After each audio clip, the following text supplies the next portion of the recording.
Carson City School District Board of Trustees meeting. Today is Tuesday, February 11, 2025. We are going to call this meeting to order at 6:30 p.m. And we're going to start with the agenda item number 1, adoption of the agenda as submitted, and this is for possible action. So moved. Moved by Trustee Walker, second by Trustee Walk. Any board discussion? See none. Any public comment? See none. All in favor? Any opposed? Motion carries.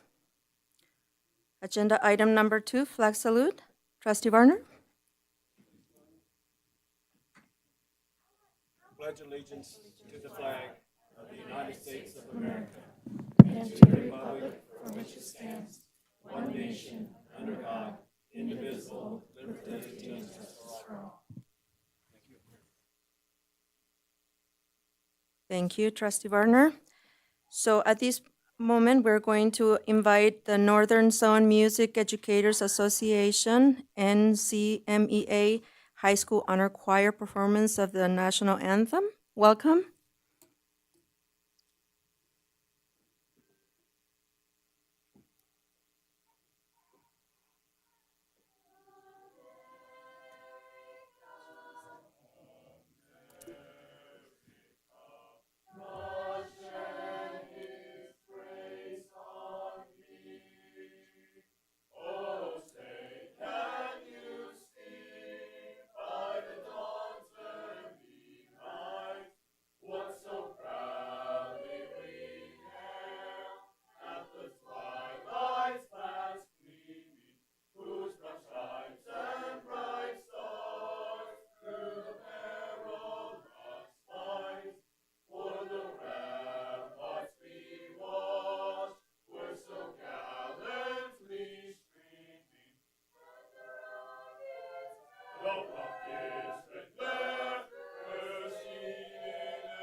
That was amazing. Thank you.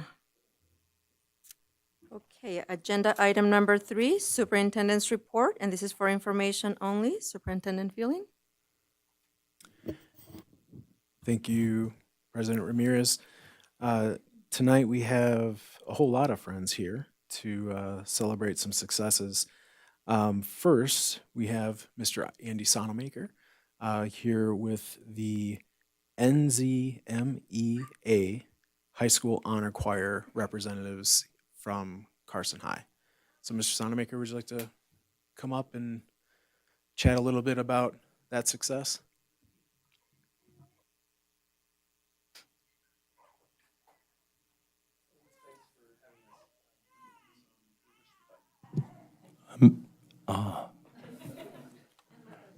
Hi, thanks for having us. I'm Andy Sonamaker. I've had the great pleasure of teaching choir in the district since 2008. I've been over at Carson High School since 2010. These are most of the Carson High School members. Some of them have jobs. Some are getting sick this time of year. But we had 29 kids from Carson High School that made the Northern Zone Honor Choir. There's 94 total in the choir, so we've got a good representation. They do an audition, and they're ranked by score. And we had somebody in every section who was either a section leader or an assistant section leader. We do have our assistant soprano section leader, Cassidy Latham, is with us tonight. Wabby Ronk is working. She's the assistant section leader for the altos.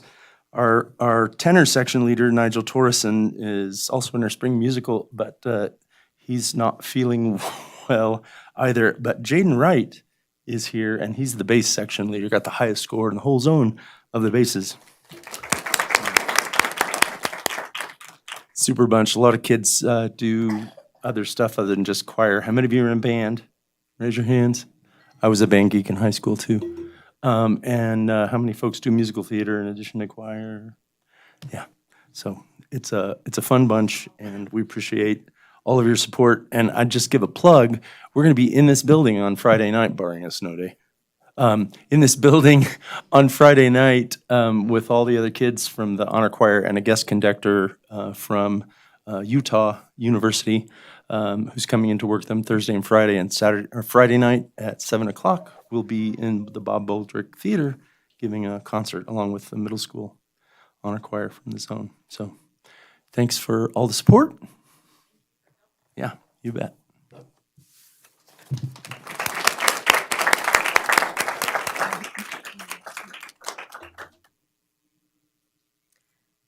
Thank you. Superintendent, may I interrupt for a second? My apologies, I forgot to mention that Michelle Peterson, Trustee Peterson, is joining us by phone. Thank you, sorry about that. Okay, no problem. So if anyone's looking for something fun to do on Valentine's Day, the choir will be here at the Bob Boldrick Theater. Please take advantage of it. I know I will. Next, we have Mrs. Tanea Kramer and the Festival of Winter Royalty, also known as Winterfest.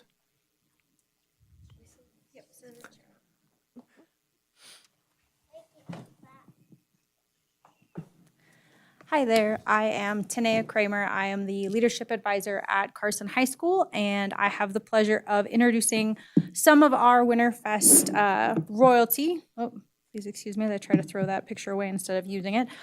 So I'll kind of start with our freshmen. What's really great about Winterfest is that our candidates come from all 4 grades, unlike homecoming where it's just our seniors.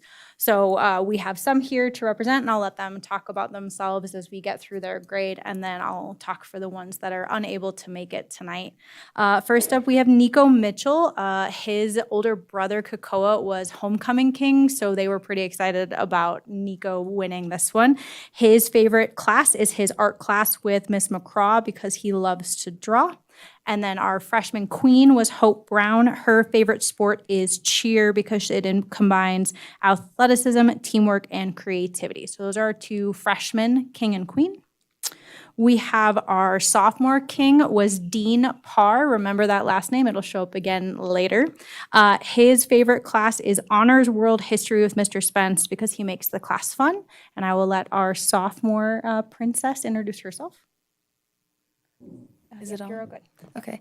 Hi, my name is MJ Salanoa. I'm a sophomore in Carson High. I'd say one of my favorite classes is probably AP Hug because I'm in there with a lot of my friends, and not only that, I get to learn so many new definition of things in the world around, so I'm not as oblivious to the things around. So Perfect. And then we have both of our junior king and queen, so I'll let our king go first. Hi, my name is Daniel Rivera. I'm the junior Winterfest king, and I want to say probably my favorite class at Carson High is the photography class. It's teaching me a lot about creativity and a new way to see the world. So. Hi, my name is Devin Kellner. I'm the junior Winterfest queen, and my favorite class is musical theater with Andrew Sonamaker and Miss Beckwith. I'm also in their choir class, but that's overall my favorite just because I love to perform and sing. Awesome. And then we have our 2 seniors. So Waylon Parr, I told you to remember that last name. We had 2 brothers win, which was pretty great. As our senior, he will be attending UNR to study journalism after he graduates. And our Winterfest senior queen was Peyton Brown. She will be attending nursing school to be a nurse anesthesiologist. I practice saying that. So we did a children's book drive. We had various events really working with our various clubs. So we had a paint night with Art Club. We had a dodgeball with HOSA. Our FBLA did their talent show like they do every year. And then we did face painting with cheer before the rivalry basketball game. So that was our Winterfest week. Thank you. Thank you, Mrs. Kramer. Next, I'm actually gonna come. President, is that okay if I go down for this? Of course, next one? of course.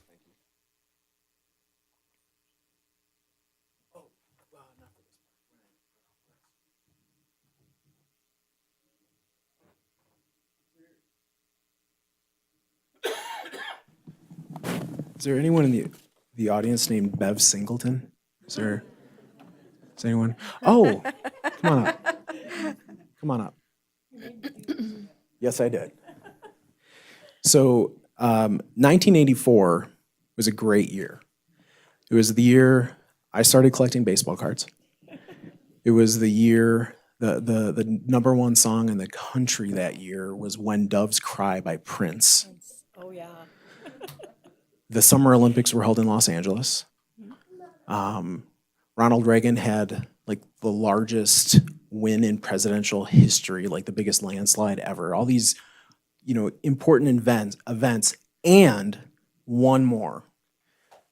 Bev Singleton started working at Fritch Elementary School.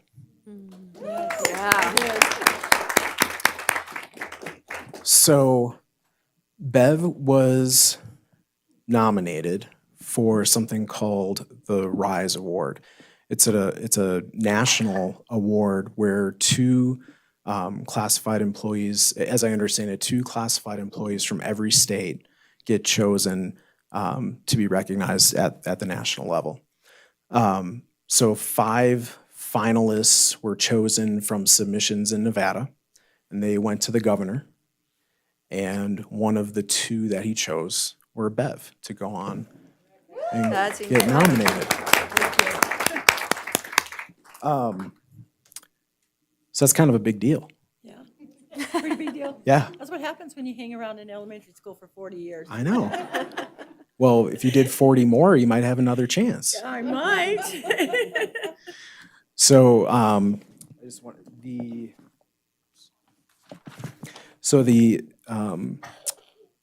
the award was based on demonstrated excellence in work performance, school and community involvement, leadership and commitment, local support from coworkers, school administrators, community members who speak to the nominees' exemplary work.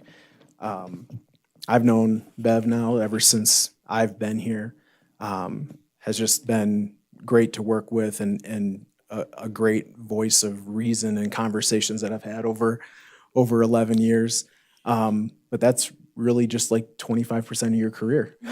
Yeah, Yeah. pretty much. So just really proud for her to represent Carson and represent Nevada in this great recognition. Thank you. Yeah. Thank you. I am honored. I just, like I told you before, I just show up and do my job, and that's what I'm supposed to do. Make sure our kids are as successful academically and emotionally and behaviorally as I possibly can. So that's my goal. Beautiful.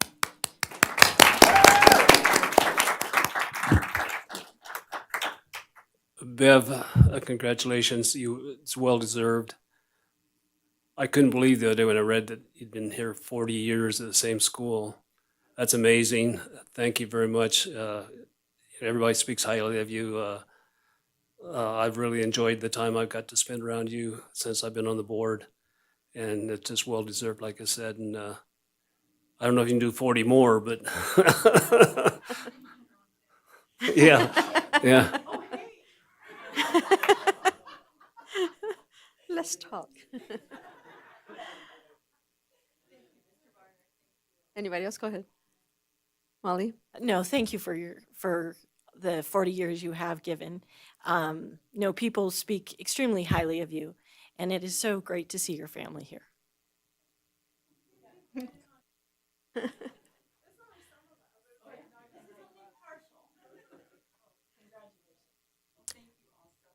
I also want to thank you because my daughter went to Fritch Elementary School, and so you contributed to her success. She's doing wonderful. So thank you for all the hard work. It paid off.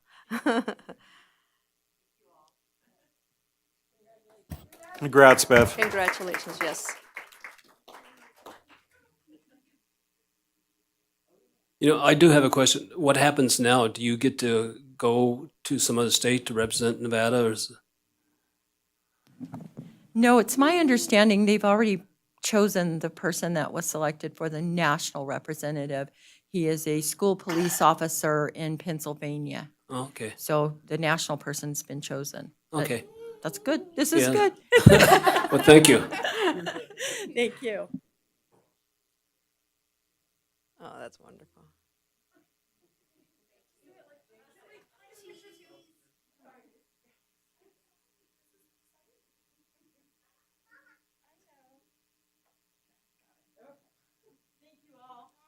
Thank you, and congratulations again. Good job.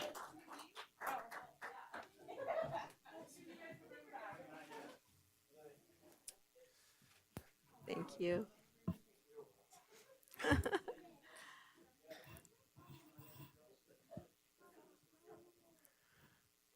Okay, next Look at the little champ. we are celebrating 4 of our teachers who got recertified for their national boards. And this evening we have the amazing Joanna Kaiser and Rachel Croft here representing, you're sort of like the, I don't even know what the word. Mentors. Why don't y'all come up and you can speak to this probably better than I can. Yeah, please do. Hi, Rachel Croft, Northwest RPDP. So yes, National Board is a rigorous process that teachers complete over several years. It's amazing because it's like professional development that's completely based on your classroom, helps you grow as a teacher, has a lot of research behind it that it's really impactful for our students to have National Board certified teachers. And then one of the amazing things about it is it's not a one-time process. You have to renew periodically and show that you're still using your best practice strategies. You're still working hard for students. And so Rhonda Holloway, and you have to video yourself again, which is terrifying for some people. It's hard to video yourself. So you have to do that as part of your renewal. It's not the same initial process. The initial process is really rigorous. But it is a great time to refresh and, like I said, video and write about your students. And can you tell me the 4? Who are the 4? Because we have Rhonda Apologies. here, and we'll let her And talk. I'm sorry, Rhonda, I should have announced your name first of any of this. But so we have Rhonda Holloway, Catherine Brown, Jennifer Palmer, and Okay. Patricia Ababio. Yes. So, but Rhonda can make it tonight. So I'm super excited and sad the other ladies couldn't make it because it is quite a process, and we do invest a lot of work in both getting certified initially, and then the renewal is still quite a daunting process. And but we do this because we're committed to being the best that we can be as teachers. It's going above and beyond anything that's required by the state, and so this is something we choose to do and choose to challenge ourselves to do because we believe in being the best that we can be in our chosen profession. So it's an honor to continue to maintain our certification. And I don't know, how many are in our district? Do you remember? There's not 20 a would lot. be my guess. 20 sound right? Yeah. Jessica right Daniels around should be 20. up here with us. Jessica, I'm calling you out. And Molly. I guessed 20. I have the list on my computer somewhere, but 20 sounds right. Okay. And we have, there's 2 different cohorts of teachers that work together. Northwest RPDP provides a cohort that teachers can work through that does not cost, so you can join that. And there's a virtual cohort as well.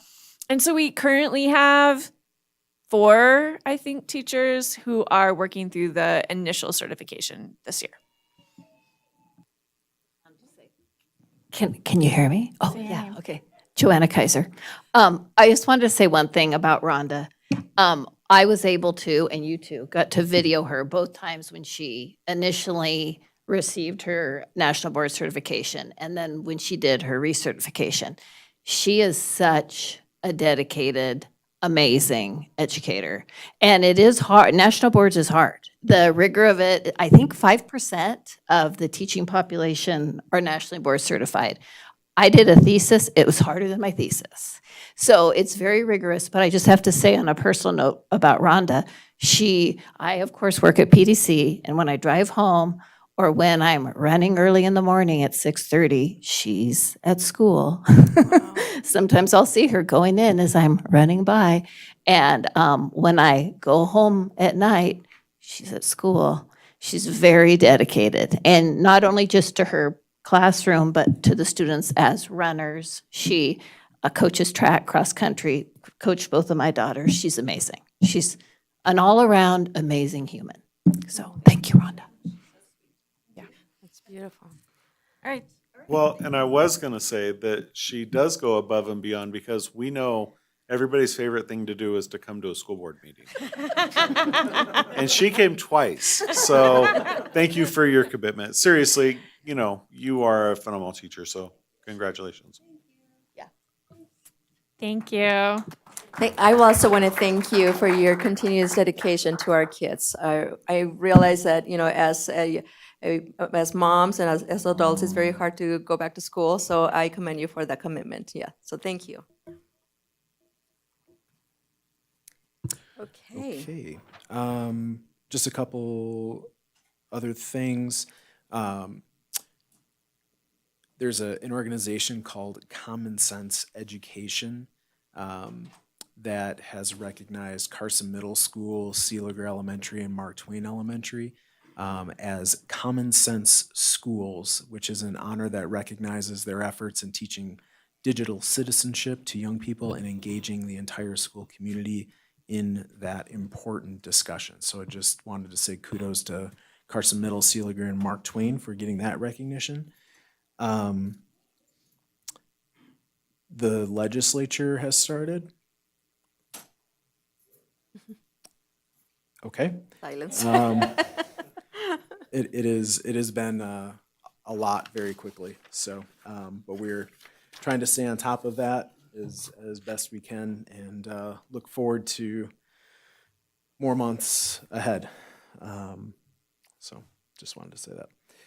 Last thing, on Wednesday, February 19th, I don't think we'll be together before then, is our next Community Connections event up at the Carson High School. We will have dinner available, and the topic this time is multi-tiered systems of support, or MTSS, and just to talk a little bit about what we're doing in our schools and the types of things that are happening to better support all of our students.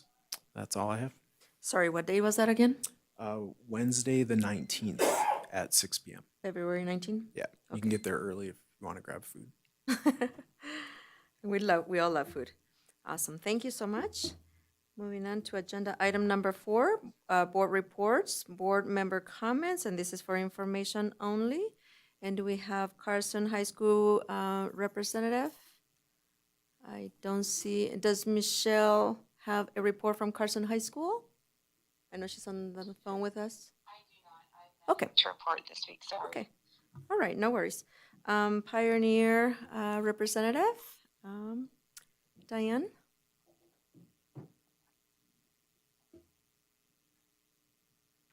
Good evening, members of the board.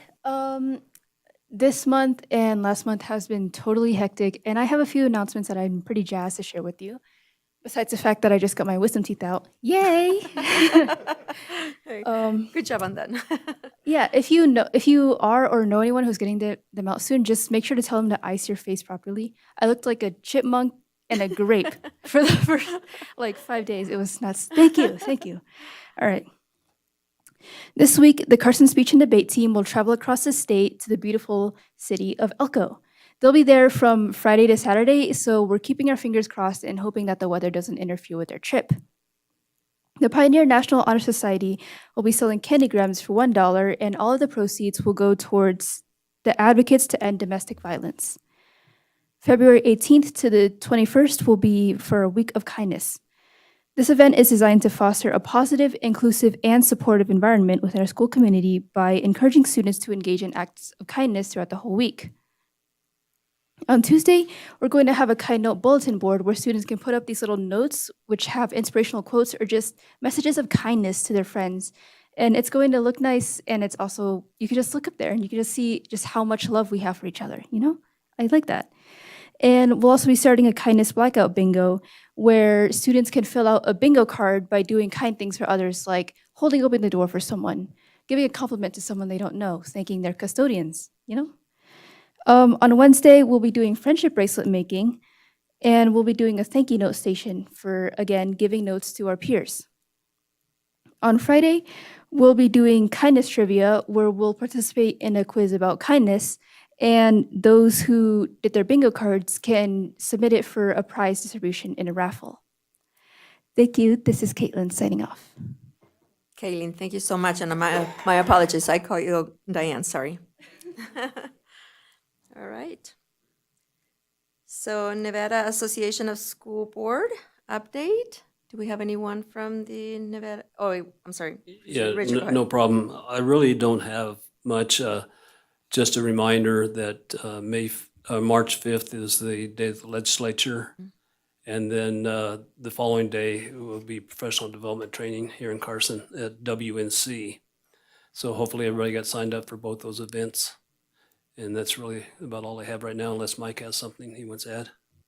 Sure. So I spent a little bit of time last week in Washington, D.C., attending the Leadership Symposium and Advocacy Conference, which culminated with us meeting with our congressional leaders and really talking about one of the main things, how our legislative priorities are also similar to our federal priorities. Like, for instance, one of NASB's biggest issues this legislative session is capital improvements for our rural school districts, which it's almost impossible for a lot of places to improve campuses or build new facilities. Even if the community were to approve a bond, they don't necessarily have the bonding capacity. And that also matches the Rebuild America Schools Act, which was introduced in the Senate in 23. And so really talking about the delegation about how those are the types of priorities for Nevada that are really important because our rural school districts need that support. Another big issue we discussed was fully funding IDEA, which originally the proposal was that the federal government would fund that up to 40%. And right now we're at, is it 11? It's 11 to 13% right now. And so that's a significant amount of resources that we're having to use to offset that program. And I really just highlighted that in a time when we're really focused on student outcomes and improving achievement for our students, that's taking resources away from tutoring and a number of programs that really could be in place to support our students and help them to achieve. So it was a nice opportunity to not only highlight the great things happening in the state, but also to build relationships and ask for support in that process. Thank you. Just for the members of the public, Mr. Walker is the president of NASB this year, and he represents NASB and Carson City very well. Thank you. Thank you. And then we will continue on with board announcements. Do we want to start with Rebecca Roberts? Sure, thank you. So Fremont had a super successful sock hop this week. It was really fun. The kids were super enthusiastic. I didn't know the words to the song, but they all did, and they were just top of their lungs. It was really, really fun. And we have some really good hula hoopers too. So good job PTA putting that on, and good job families coming out and everything. But Trustee Roberts, the question is, were you one of those hula hoopers? I was not, but I did dress up for the costume contest, so I did participate. And then they are just gearing up for Reading Week, which I think is the first week of March. And they're looking for board members and community members who want to come volunteer to read to the classes. So sign up went out on Parent Square, and you can fill all that information out, and they'll contact you for a date and time to come on in and read to the kids. And that's it for Fremont. Thank you. Richard? Yes, for Fritch Elementary, Principal Brown wanted to remind all families that they are invited to the hot chocolate social, which is being provided by their PTO. The event is being held on Friday, February 21st, beginning at 7:30 a.m. And Principal Brown wanted to remind everybody, since it's so cold out, to make sure that you dress warmly and come and enjoy some hot chocolate. And that's it for Fritch, but I do have one for Boardwick also. Go ahead. Principal Raquetta wanted to give a huge thank you to everyone who participated in their PTO Penny Wars. They raised over $5,300, and their pre-K and kindergarten were the grade level winners, so good job there. This week is their Week of Kindness, and she wanted to remind everybody to please see their calendars for the daily dress-up themes. She also wanted to remind everyone to mark their calendars for their reading night, which is happening on March 4th. It's starting at 5 to 7 p.m., and they'll have lots of fun activities. They will also have food trucks there available for anyone who would like to purchase dinner at the event. That sounds like a lot of fun, so hopefully everybody can make it. And that concludes my report. Thank you. Thank you, Richard. Matt? I do not have a report this Okay. Molly? All right, thank you. I do not have a report for Empire Elementary School, but I do for the Parks and Rec Commission, which I am the school board liaison for. So we had a meeting, Parks and Rec Commission had a meeting on Tuesday, February 4th. It's every other month, the first Tuesday of the month, and here, if you ever want to attend. But this discussion, we had election of chair, vice chair, which I was elected chair of the Parks and Rec Commission. We also discussed the proposal of the Lampa Ranch Park concept plan, which is going to be right behind the high school. So I'm hoping that they're kind of keeping you in the loop on this. I hope so. You can also find it online, and it looks great. The one thing is the meeting prior to this last one, there was some, talk about the homeowners association not being involved in the concept of it. However, then the contractors did meet with them, and now everybody is on board. Their concerns were addressed, and so it's going to be moving forward. It is not funded by the city, so we just need to make that public as well. It is not. So, but it does look like it's going to be a great park. We also discussed the, I don't know if you're all aware that the John D. Winter Centennial Park has a master plan. And so, yeah, the one way out there. And so we just discussed the update on that plan and the drainage design projects that need to go forward right away. But if you are part of the, I don't know, youth, adult athletics, it's quite the design that they're going to be doing with Centennial. I'm excited because they will be doing some artificial turf, so you can possibly play sports year-round. They're looking into health, some ones that are not of health concern on that as well. And then we went over the budget, as all departments are doing as well, because it needs to go to the Board of Supervisors. And it was really, again, nobody's getting a lot of money, so we had to keep it. Yeah, but it was a good meeting, and a lot of exciting things are happening with Parks and Rec. So, Good stuff. Thank you, Molly. Mike? Well, I'll say congratulations to Trustee Walt, and we'll have to direct people to talk to the chairman of that committee for them not allocating enough money to all these different parks and projects. No, seriously, thank you for your service. just for the record, Molly's been ribbing me all night, so she had it coming. So Sealiger Elementary School is celebrating Kindness Week, which was organized by their school social worker, Miss Stephanie, and some of the dress-up days and challenges that they are participating in. Kindness begins with you, be a team player, kind words matter, gratitude, and pay it forward.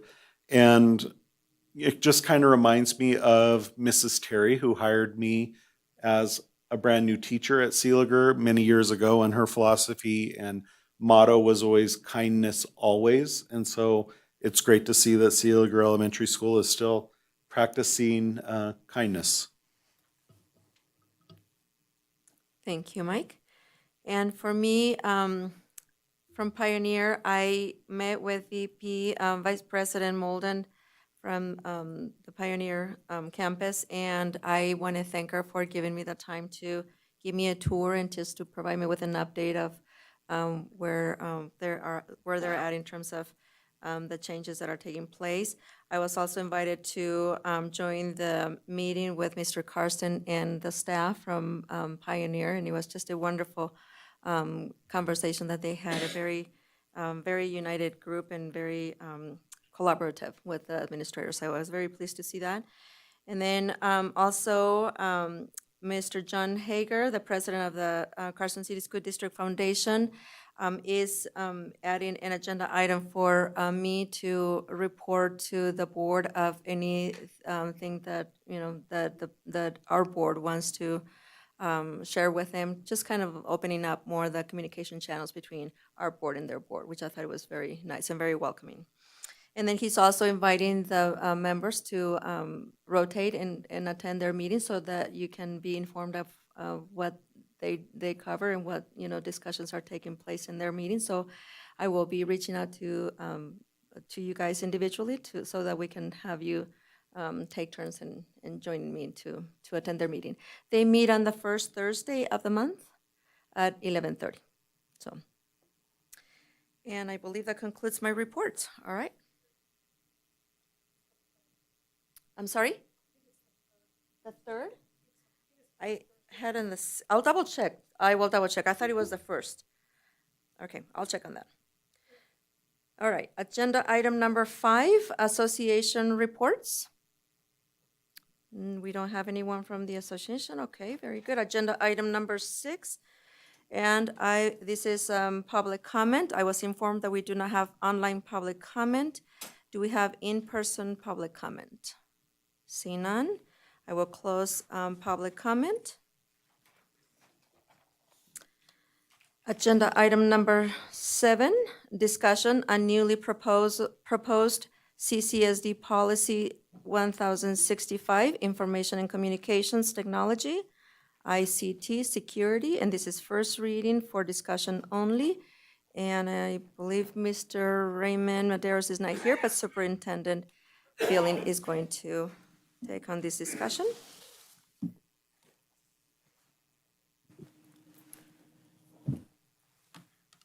Good evening. I've brought Trustee Peterson here with me. Got it. Thank you, President Ramirez. So I apologize this evening. Mr. Maderis had a cyber attack on his immune system apparently and is ill and could not be here.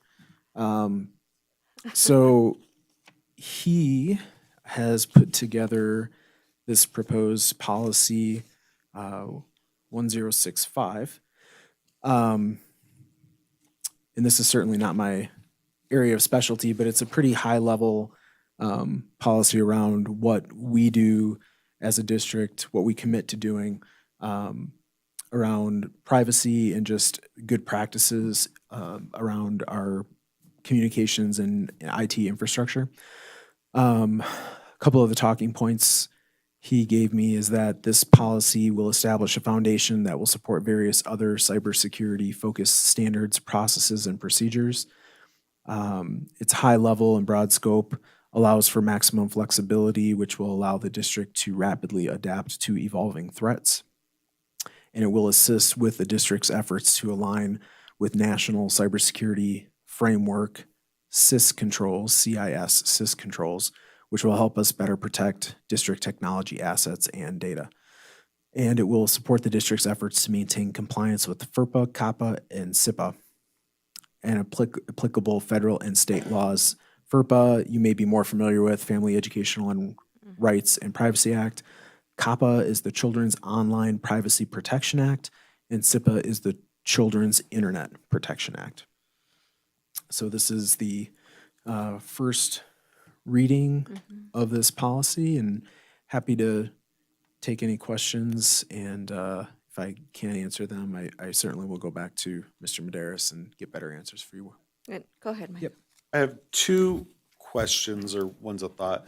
So I'm almost wondering, this disclaimer under number 3, I would suggest either that be tied into number 3 or maybe move to the bottom with an asterisk type stuff. Like if we had an asterisk at the end of number 3 and that towards the bottom, because it's just kind of out there. Like, I just think we need to address that. And then I would also wonder if, obviously, the compliance with governing law is, what we're required to do. I'm wondering if we need to put in there that in that case, in the case of this policy becoming outdated, that it would be brought before the board at the earliest time possible or whatnot.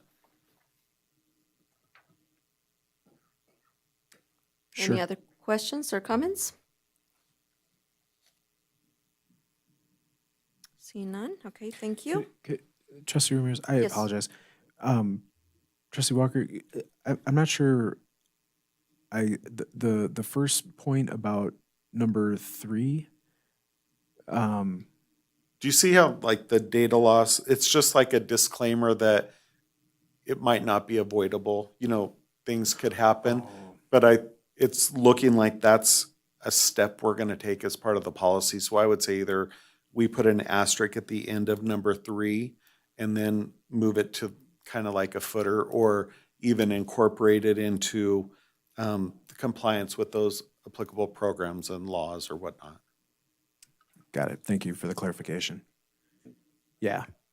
President Ramirez, Yes. just to Mr. Walker's last point about updating it in the event that it's not in compliance, I would just point out that you guys have a process in place already to be reviewing the policies globally, not just this one, to ensure compliance. And so I think it's a wise point to make. I think it's a point about all the policies in the district, not just this one, for what it's worth.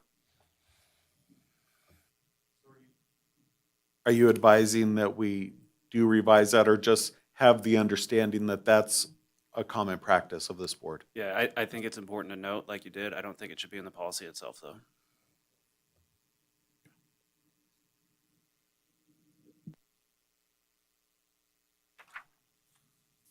Okay, thank you. Okay. Moving on to agenda item number 8, presentation by the superintendent on the state of the district's information overview for the Carson City School District for the 2024-2025 school year and beyond. This is a discussion only, and it's Superintendent Feeling. Thank you, President Ramirez. There it is. Thought Renee was hiding the presentation on me.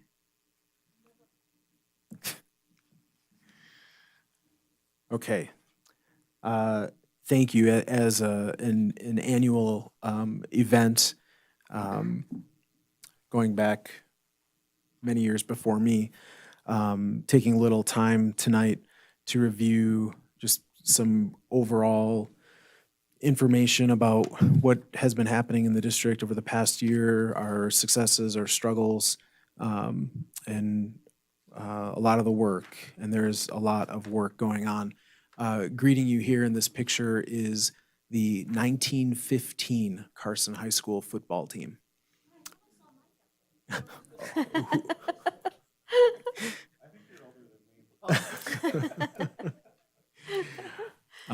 So Carson High didn't exist yet, so I don't know where they are. But yeah, I just Yeah, let's not talk about talk it. about tough guys with those helmets on and no face masks. I love it. Okay, so this evening, breaking this up into kind of three parts, talking about student data, and I'll say a lot of this to try to stay really consistent with the data as we go through it. A lot of it comes from the Nevada report card, so that's one of the many ways that we are accountable is submitting information that they verify and then they post online. So most of this information is available on the Nevada report card online. So data about students, data about staff, and then just kind of a meandering through some of the many activities that are going on in the district. I certainly didn't include all of them, and I hope no one is offended if they're not noted here, but there is a lot, and that would certainly take a very long time to go through all of those things. So enrollments generally trending downward overall since the 02-03 school year. And you know, we know that there are generally reduced birth rates, fewer kids and families. We're not getting as many students out of new construction. Housing affordability continues to be a concern in the community. However, I will say that our what our funded enrollment is this year. So our average daily enrollment, and I'll just say too, just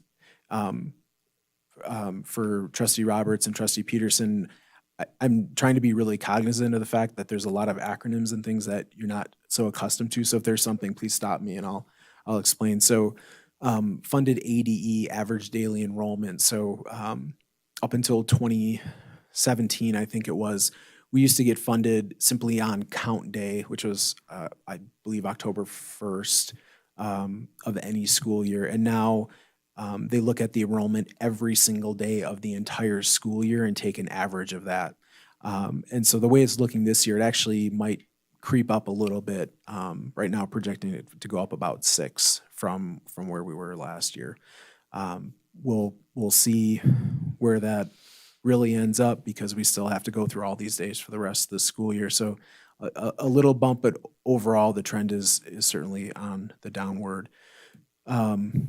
This graph kind of shows you those historical enrollments. And again, 2002, 2003 was that high water mark, as we called it in district. And we were, after the leading up to the recession and after the recession, there was some downward. And then we started every year adding, going into the COVID years. And then since COVID, those numbers have been declining again. And just to point out that enrollment, and it's not exactly apples to apples, but I think it, you know, the point is made that enrollment is similar to where we were, a little less than where we were in the 1994-1995 school year.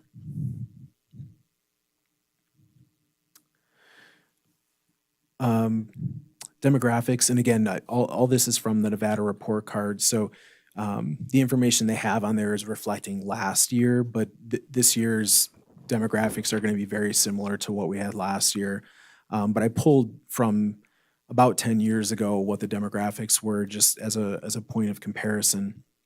But looking at 23-24, 1.9% American Indian, 1.6% Asian, 48.8% Hispanic, 0.3% Pacific Islander, 42.1% white, 0.6% black, and 4.7% of 2 or more races. So, and just noting, if you go back to 14-15, not all that much difference except for you see the flop of between the number of students, the percent of students that are Hispanic and percentage of students that are white.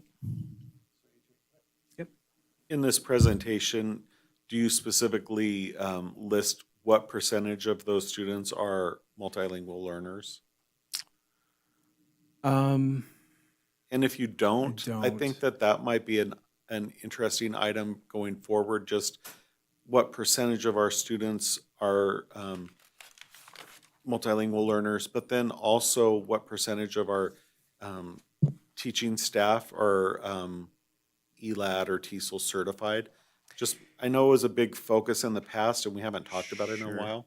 Yeah, and I do know, I'll say that it's just under 1,000 total.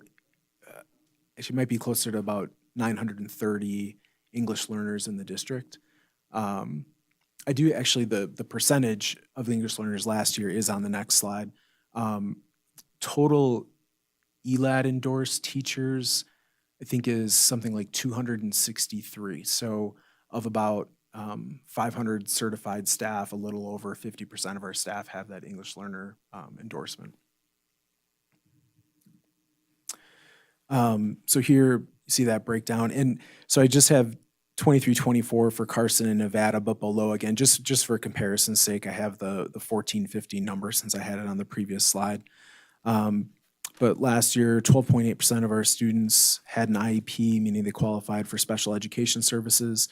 13.2% were English learners, and 67.2% qualified for free and reduced lunch.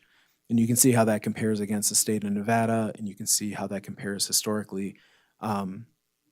Clearly, that number of free and reduced lunch has increased quite a bit. I don't, that is what is reported on the state's report card. I don't feel really confident in that number because of the impact of COVID and just some of the weird things that have gone on since then. For 3 years, all students were eating lunch or breakfast for free. Families didn't necessarily have the need to fill out a free and reduced application. And so I do believe it has gone up. The one statistic I'll share, and when I saw this, I was kind of shocked, but I think it gives you a sense of what's happening in Carson City. So there's something called direct certification. Direct certification is basically at least 5 times a year, we have to cross-check our students against a federal database, I guess, and looking at students whose families qualify for some kind of federal assistance. So either they're on Medicaid, some welfare programs, something where they're getting federal assistance. And in 2014-15, actually the year that's on here, that was about 22 or 23%, and it's now about 44%. So just the idea of the need in our community and where they are, the idea of free and reduced lunch increasing doesn't surprise me. I just don't know that this is exactly the right number. And I'll note that if the reason that we have to check that is if a child does qualify for a direct certification, they do get free breakfast and free lunch automatically. There's a statistic they track, and Nevada is, I think, one of about only 20 states that actually tracks this. It's what they call transiency, and basically kids not finishing the year in the same school they start. Nevada has the highest transiency rate in the nation for those states that track it, and really I think the states that track it are the ones who tend to have higher transiency. So statewide, that's 25.7%, which is an enormous number. Carson City, we're actually down a little bit. We were at, I think, 17% last year, so now it's at 15.2. But I tried to list some of the other larger districts in the state for a lot of these, just for a point of comparison. And the reason I think this is important is the impact of that is supposed to be on par with being an English learner. It's such a significant impact and such a disruption to the educational process to be moving between schools, and some of our kids do it many times in a single year. AJ, if I could, does that mean that if somebody goes from Empire to Fritch, Correct. not just out of district? Okay. It could thank be you. in or out of district, yeah. Okay, thank you. Okay. That's my understanding at least, but yeah, it's just, did you leave a school or not and go to a different school? Clearly, if it's in district and you have relatively similar expectations, standards, curriculum, processes, it makes it a lot easier to transition students between schools in district. Out of district is a totally different Another. situation. Sure. Has the district ever like looked at, if they are moving from elementary school to elementary school within the district, the reasons why? I mean, are they relocating into another house that is, into another home, that is within that zone? Or, I think if it happens, we generally know the reason. I don't know that we have ever tracked it in any fashion where we could, try to look at, the impact or the data behind that. I guess we could just look at kids moving between schools and the impact, but we wouldn't have the ability to look at the reason for the move necessarily. But I mean, context matters, and what is precipitating that move could have a real impact on kids' life. I mean, if it's a divorce, clearly there's a lot going on in that family. But if it's just, say, moving because you're moving, maybe it's not as big of a factor. Elementary class size ratios, again, looking at these comparable, the state and comparable districts, we're kind of right. Kindergarten through third grade, we're right in the mix, and better in some cases a little larger in some cases than some of these other districts. I will note that there are class size reduction requirements, and there's some ability to kind of oscillate over or under what the class size ratios are that the state has. But all of the rural districts in the state, and by rural, we are considered rural. Basically, if you're not Clark or Washoe, you're rural. We're under what is called the alternative class size plan, where we're allowed to have slightly larger class sizes in kinder, first, second, and third grade. But because of that allowance, we have to keep our class sizes in fourth and fifth grade lower as well. Clark and Washoe are not allowed to be on the alternative plan. They have to be on the standard plan. So that's where you see Clark and Washoe generally have smaller class sizes, kindergarten through third grade, but then in fourth and fifth grade, their class sizes start to increase. so a question on that. Why would we want to be higher than like in kinder 18 to 1? Sure. So I think some of it is trade-off in terms of, if we didn't do this, there would be no requirement in fourth and fifth grade. So in some of these schools, you'll have fourth and fifth grade classes in excess of 30 kids. And so by allowing kinder through third to go up a little bit, and so, we generally have kept our kinder classes down in size, but technically we could actually go up to 25 to 1. First and second and third are 22 to 1, which it seems, I don't know how that was decided to be the right thing, because it seems strange that kinder would be larger than first, second, and third. But we have actively tried to keep that number down. I think what I know is that back, I think in the late, or like around like 2008 or so, Elko was one who proposed this idea, and so even now it's called the Elko plan, this alternative plan, and so that I think at the time there was just an overall, just the idea that why would you want any of your elementary sizes to be that big if we're able to try to keep fourth and fifth grade down, but we have to give a little on kinder, first, and third? Is that such a bad thing? Another question. So, I don't know if there's talk out there or not about Carson not being rural anymore, once the census come in, because I think it's 60,000, isn't it? Yeah. Yeah, and I know we're very close to that. What would that do overall to our budget if we had to keep this? And because would we then have to, hire more teachers at the K through third? Mm-hmm.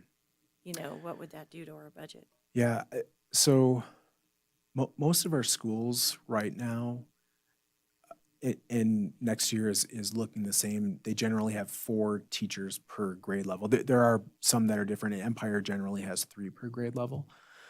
So if our 4th and 5th grade class sizes were allowed to go up, I don't know that it would be enough to potentially move a teacher down to cover some of those younger grade levels. We've never gone back to really do an analysis on that. I would expect it may force us to hire some additional teachers. I don't know exactly how that would end up. It's a good question. Thank you. Historical graduation rates, and this was made abundantly clear during one of the NDE presentations during this last week, the legislative session. Looking at graduation rates is not an apples to apples comparison. There are changes in what it takes to graduate over time. And looking at graduation rates between states is also kind of a shaky endeavor because every state has different requirements for what graduation is. Yet we still do that, and I can't help myself but look at comparable numbers. So I have them all listed here for you. But you can see the history of graduation rates over time. 2 years ago, as you know, we took a little dip. Well, since COVID, it's been a little bit of a downward trend, but this last year rebounding a bit to 83.1%. My understanding is in 1970, the national high school graduation rate was around 70%. So it's one of those things where, and if you go back to like 1950, it was like 50 or 60%. So it's one of those things where we clearly have come a long way, but I think we always hold this ideal of 100%. It's just kind of human nature. So, but highlight, this last year we did have 117 of our graduates from last year that enrolled at the University of Nevada, which is the highest number that we have ever had do that. Students needing remediation. So I don't know exactly how this is derived, but it takes a while for this to actually come out and be put on the Nevada report card. So I was glad to see that this actually came out. So that for students who do go to an NCHE institution, higher education, what percent of them actually have to get some kind of remediation when they arrive? So we're at 19.2%, right around where Lyon and Douglas are. Last year, we were just over 17%, so a little bump up, but overall, compared to the rest of the state, we're doing fairly well. Student attendance, and I know this is a little small to see, but I wanted to get be able to show you kind of the last really normal year before COVID, and then last year and what that is. So this is on any given day, what percent of our kids are actually in school, attending school. And so you can see prior to COVID, we were at 94.4. And then just below that is where we were last year. And so we were at 92.5. And it's just important to note that overall, generally, our attendance is fairly good. It's not as good as it was, but the number of kids that are racking up higher numbers of absences, which is where chronic absenteeism comes in, that's what really has escalated since COVID. But overall, we're relatively in line with other districts in the state at this point. These are those chronic absenteeism numbers. So Carson was at 15.3 the year just before COVID. Last year, we were at 27.6. And I have later in this presentation kind of the more recent numbers. It's improving, but there's still room to improve, I would say.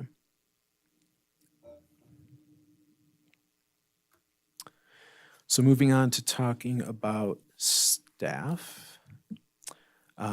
So currently we have about 939 total staff, 27 school administrators, 503 certified staff, 388 classified staff, and 21 district or non-represented staff, not a part of an association.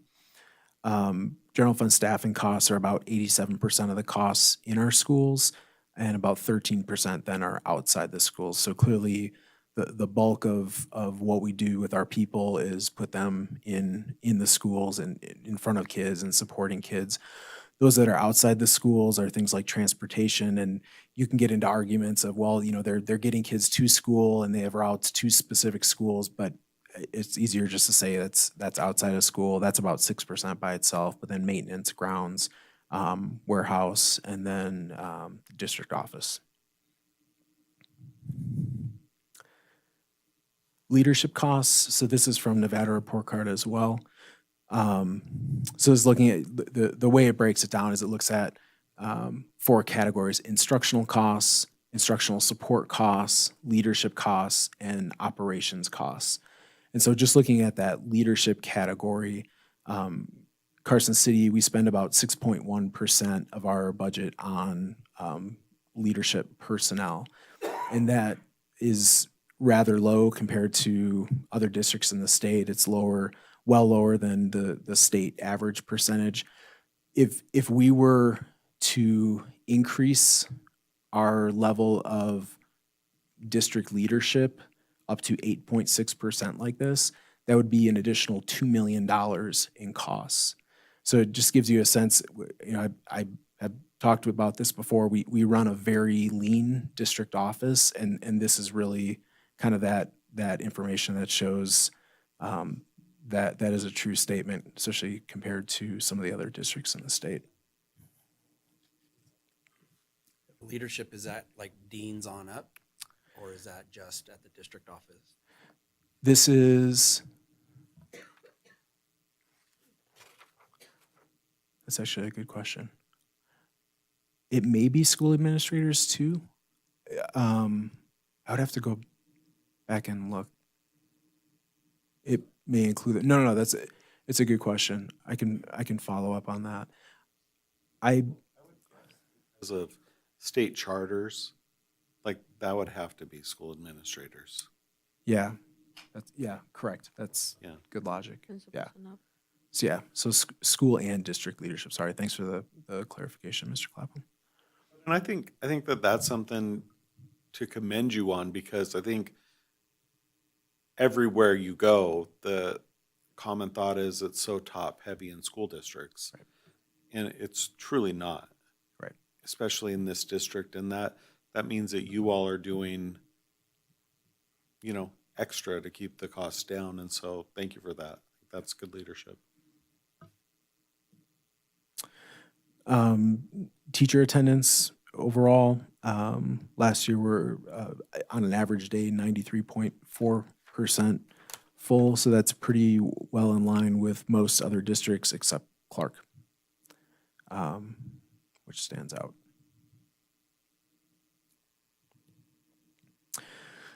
Each year, we have something called the Joint Advisory Committee. So within the OCEA, our teachers' contract, there's language in there that created this Joint Advisory Committee, which the language in there really only represents that it would be something with teachers and the superintendent to be able to get together and talk about how things are going. At some point in history, members from the Administrators Association and from the Classified Association also became a part of that. We have a board member who sits on that committee. And so one of the things we started 2 years ago was putting out a survey. And really the thought initially was just to get this information, but then the idea that it would be something good to put out every year so we have some kind of longitudinal feel for how are things going. And so I just I think there's 6 questions that I included in here with some of the results. And you'll note, so the question is kind of in the upper left-hand corner. You see the, what's it called? I think the Likert scale it's called. We have the strongly agree, somewhat disagree. The first column then to the right is the number of certified staff that took the survey. To the right of that is how the percentages then work out within certified staff. Next column is your classified staff. percentages of classified staff, and then the far right is the total number and the percentage totals. So of 939 staff, 524 took the survey, which is a really good sample size, and I think easily representative of our staff in the district. So believing that I work in an atmosphere where there is mutual respect among staff, positive responses. I believe staff members are recognized for their performance at my work site. Again, positive responses overall. I believe I get valuable feedback from my supervisor. That was a really important question to the group, and again, overwhelmingly positive responses. I believe my work atmosphere at my site is positive and inviting. No matter how much I yell at people, this keeps coming back positive. So I'm trying, but I believe I have opportunities to work within a team to achieve goals. Again, overwhelmingly positive, and I believe I've received proper training from CCSD that has helped me do my job effectively. So overall, good results. There's clearly some in the negative, and we keep trying to do better by everyone, and hopefully over time, even some of those will move to more positive responses. Do these surveys allow for comments? They do. So do the people that are doing negative comment, or, because I would say it's A, B, C, D, Neff, right? And so some would agree. I mean, I'm hoping that they don't just they give comments and feedback. Yeah, there's a narrative portion. So it's hard to, so there's actually 12 questions, I believe, overall in the survey.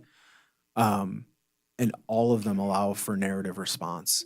So it becomes an overwhelming amount of information. So when we review them as a committee, then I go back and look at some of the kind of the overall numbers and just overall trends and what people are saying, especially generally I think naturally you kind of look at the disagree and what's going on, right?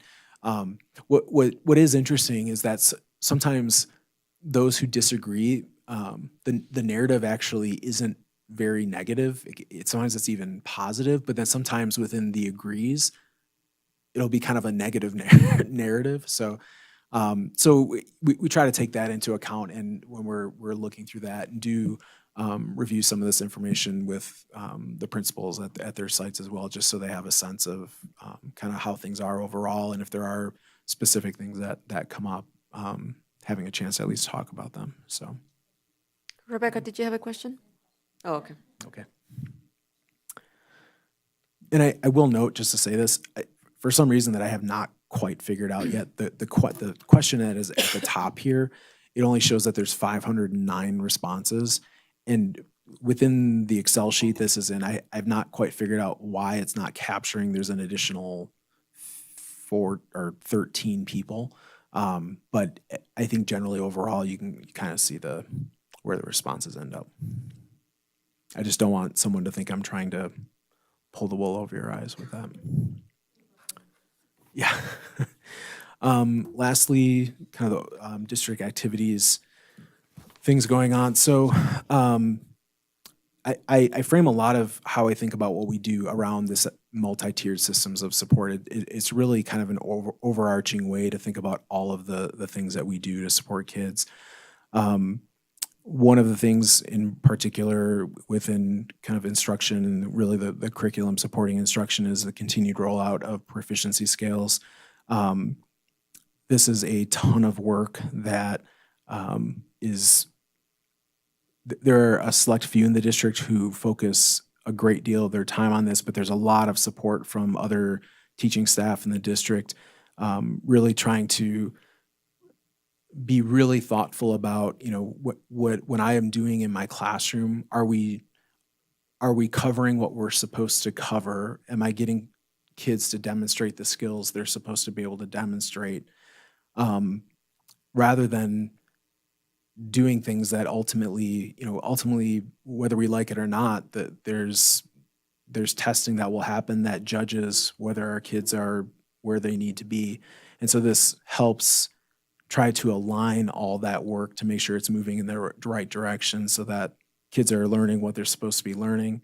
And that hopefully will then translate when test time does come. Kindergarten through fifth grade, most of the work on the core classes is complete. There's still a little bit of work on ELA, English Language Arts, that is happening. But the work is now largely moving towards 612, specifically in the middle school level. So it's a lot of work, but again, trying to make sure that we are meeting the standards that we are expected to teach. And I whatever we think of it, we've never just been able to teach anything that we wanted to. So the state says, here's the things that we expect you to be covering in your classes. And so this is our way of trying to make sense of that and make sure that we're aligned with the activities of the day and all the effort. And it's a lot of effort that goes into that for all of our teachers. I'll just note too, I don't know, you probably can't read this because it's so small, but one of the things I read recently, well, not recently, probably within the last year, is that, so this is a standard from 8th grade math. And I read something that said that what is expected today of 8th graders in terms of the standards they're supposed to hit is what in 1990 was expected of 12th graders, which says a lot for the level that we're expecting kids to hit on a lot of this. So this is recent data from, we just completed winter map testing. So map testing is something we do in the fall, the winter, and the spring. And it generally, the idea is you're testing over that time to see the growth of kids over time.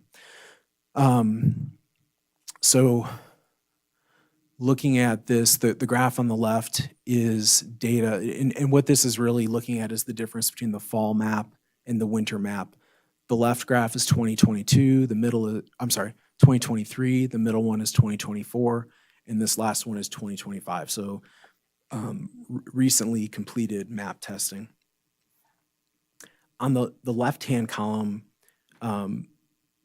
as you go to the top, it's increasing in the growth, the average growth that we're seeing in our students.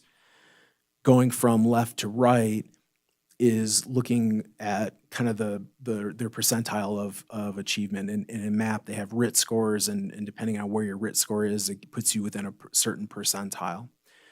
And so the light blue shows reading scores, and the dark blue is math.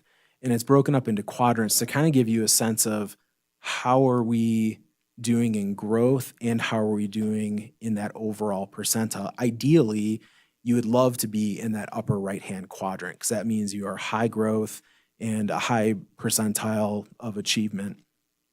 And you can see in 2023 to 2024, there was a little bit of improvement in the growth and achievement.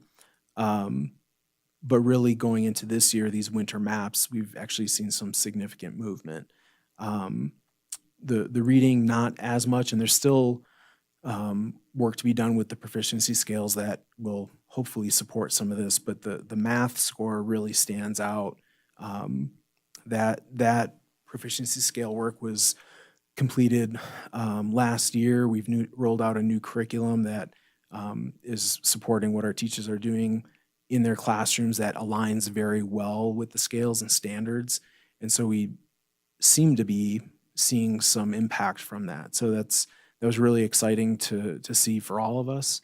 And we'll certainly be looking at spring when we get there and continue tracking this. And what we hope is that then this translates, ultimately it's that one test every year, taking the SBAC test, that we hope that translates into some better proficiency scores on the SBAC test when we get there. Clarifying question, AJ. So are these all 3 years at this point in the year, or are 23 and 24 at the end of the year?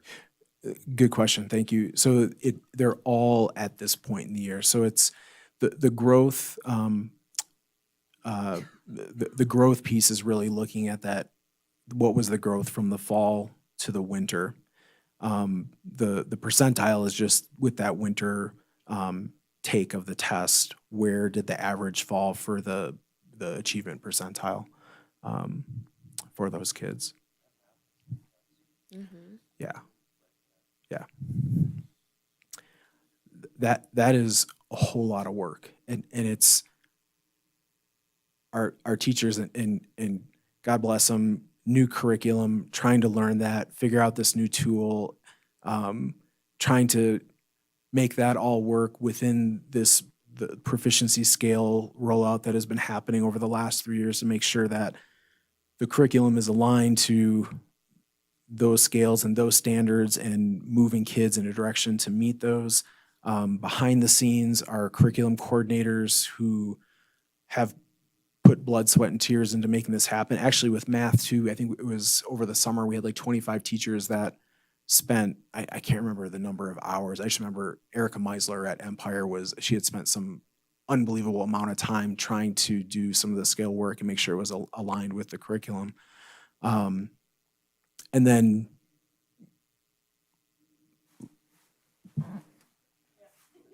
that lady back there who's the mastermind of all this. So I feel like, and Tash and I talked about this, it feels, it's been such a heavy lift for everyone involved, but it feels like things are maybe starting to kind of coalesce with some of this and people are really getting what some of this is about. We have the right materials in place. Our teachers, they see what's happening. They now kind of see the goal and the relationship and why all of this has been occurring. And so it's really exciting to see some fruits to all of this. But it wasn't easy and it wasn't a short process. And the work continues. So beyond that, I mentioned there's a new math curriculum that seems to be very popular amongst our staff. So that is exciting. The work of AVID, which is Advancement via Individual Determination.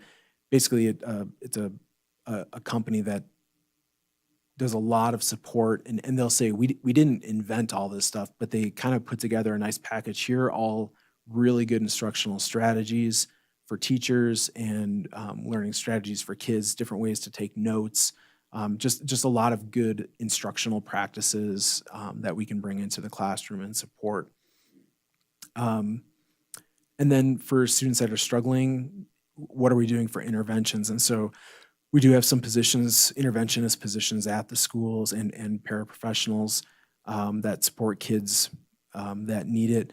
All of the schools this year, but really it'll be kind of a better, more formalized set next year, have built in time within their schedules for intervention periods for kids to get support where they need support. And that's a big change from where we were years ago, having that dedicated time, just trying to, during the school day, have kids be able to get the support that they need. And continuing use, I'll mention this product, Exact Path. So that's something that our schools, Eagle Valley most notably, but there's pockets across our schools using this as a support for kids. It's a computer program, but really identifies where kids have deficits and tries to build them. And Eagle Valley themselves has seen some pretty significant success. They bought all into it, but it really has made a difference, especially in their math scores this year. So it's exciting to see. In terms of behavior, first, absenteeism, and I know I've shared some of this data with you, but absenteeism ultimately is a behavior, so that's why it's listed there. These are the chronic absenteeism numbers, and again,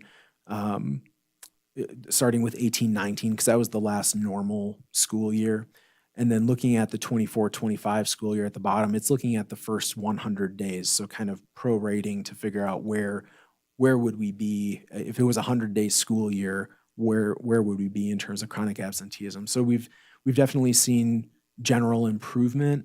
It's trending in the right direction. It's not perfect. It's not where we would like to see it back in the 18-19 school year, But in general, our schools are all moving in the right direction, so we hope that that certainly continues. We have continue to expand and modify interventions for students with behavior struggles in our schools. One of the things I added here too, so in the secondary schools, as you know, we had some structural changes to buildings.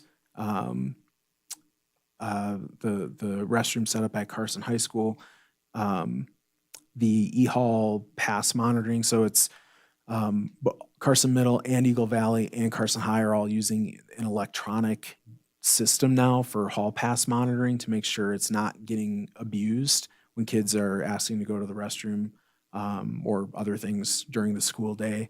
And then you have the Yonder pouches, so the pouches that our students are putting their cell phones into during the school day. And just to see the impact, and I asked all the schools to just generally give me some numbers and kind of percentages that they're seeing in reduction from last year to this year. And so at the high school level, they've had a 40 to 60% reduction, depending on the specific kind of data point you're looking at, but in anything related to physical aggression or disrespectful behavior. At the middle school level, a 20 to 60% reduction in physical aggression or disrespectful behavior. So overall, some of those changes have made a big difference at the secondary schools that I think has been very welcome. One of the things I added in here, Carson Middle School actually did a survey, and this is specifically around the phone pouches, and I hope you can read this, but asking staff what they thought about the phone pouches, and this is from just on January 6th, that first day back. So the first question, in your opinion, how has the implementation of phone pouches affected student behavior in the hallways or in common areas? The dark blue is significant improvement. The red is some improvement. And you'll see that blue and red as a common theme through all of these questions. The second question, in your opinion, how has the implementation of phone pouches affected student behavior in the classroom? Again, improvements. In your opinion, how has the use of phone pouches affected student engagement in the classroom? Overwhelmingly improvement. How has the implementation of phone pouches affected the overall climate and culture of the school? Overall improvement. How do you feel about the phone pouch policy? And overwhelmingly, the teachers or staff at Carson Middle School support it now a semester in and seeing what it has done there. So I think overall that's been a big win for our secondary schools, and thankful they were willing to take that on. AJ, sorry, one quick question. On your previous slide, just you mentioned about the physical aggression, disrespect. Did any of the administrators say like what they're doing different or to bring that down, or is it just they're just continuing with I think the they're plan? Or I think at this point I think they're saying it's really, they think it's really related a lot to this, at least at the middle schools, this hall pass monitoring. And the pouches, the high school too, feels like those have been incredibly effective. And I think, I think we all understand the challenges the phones bring. That hall pass monitoring system, they know, say, which kids probably shouldn't be out in the halls at the same time. They know if there's too many kids out in the halls at the same time. So they can track that sort of thing and try to make decisions around that. With the phone pouches, one of the issues with the phones is that sometimes the fights were kind of premeditated. They were set up, and kids knew that they were going to meet somewhere and this was going to happen. And so that information would spread around, and that what they have seen with the aggression. If it's happened this year, is it's not like it used to be where it might be like an event that was planned out. It's more kind of random things, and it doesn't escalate nearly the way that it used to. So even when there are events, it's not like it had been previously with the phones and communication being available. I don't know if anybody's looked at this, but have they seen any difference that the restrooms have made? The design and Yeah. yeah. So Has that been an impact? I believe this is correct, there has not been any like physical altercation near the restroom areas now because it's not hidden, right? They have a camera that can see that open area where the hands are getting washed now. So Carson High feels like it has made a big difference. It's hard, and that's one of the hard things about this part of these, what I'm talking about. It's hard to tease apart what has had the largest impact. I think it's really kind of all of them synergistically kind of helping the cause to reduce some of those issues.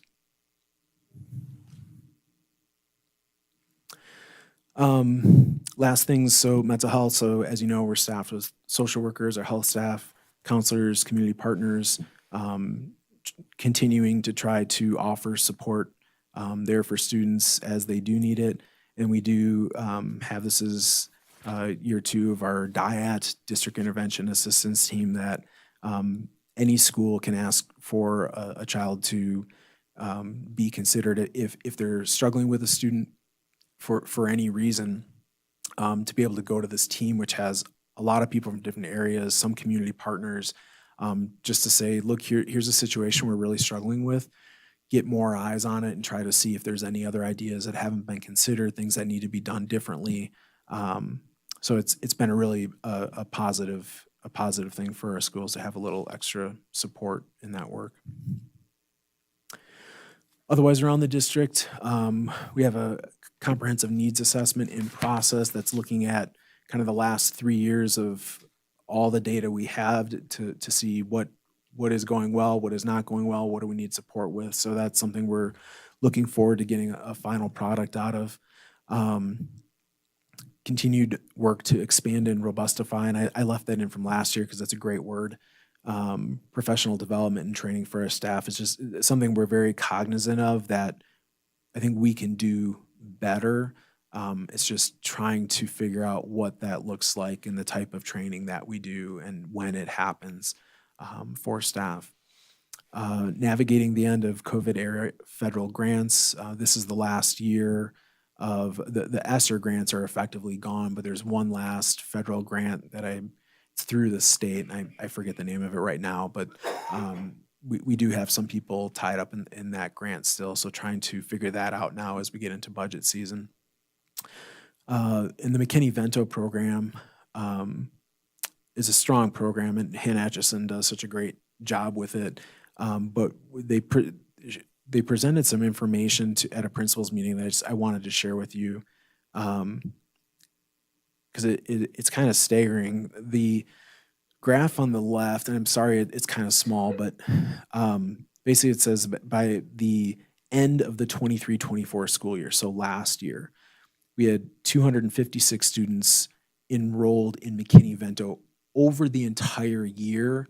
I think they had 303, because so many kids who qualify for McKinney-Vento, and I apologize, I'll take a step back there.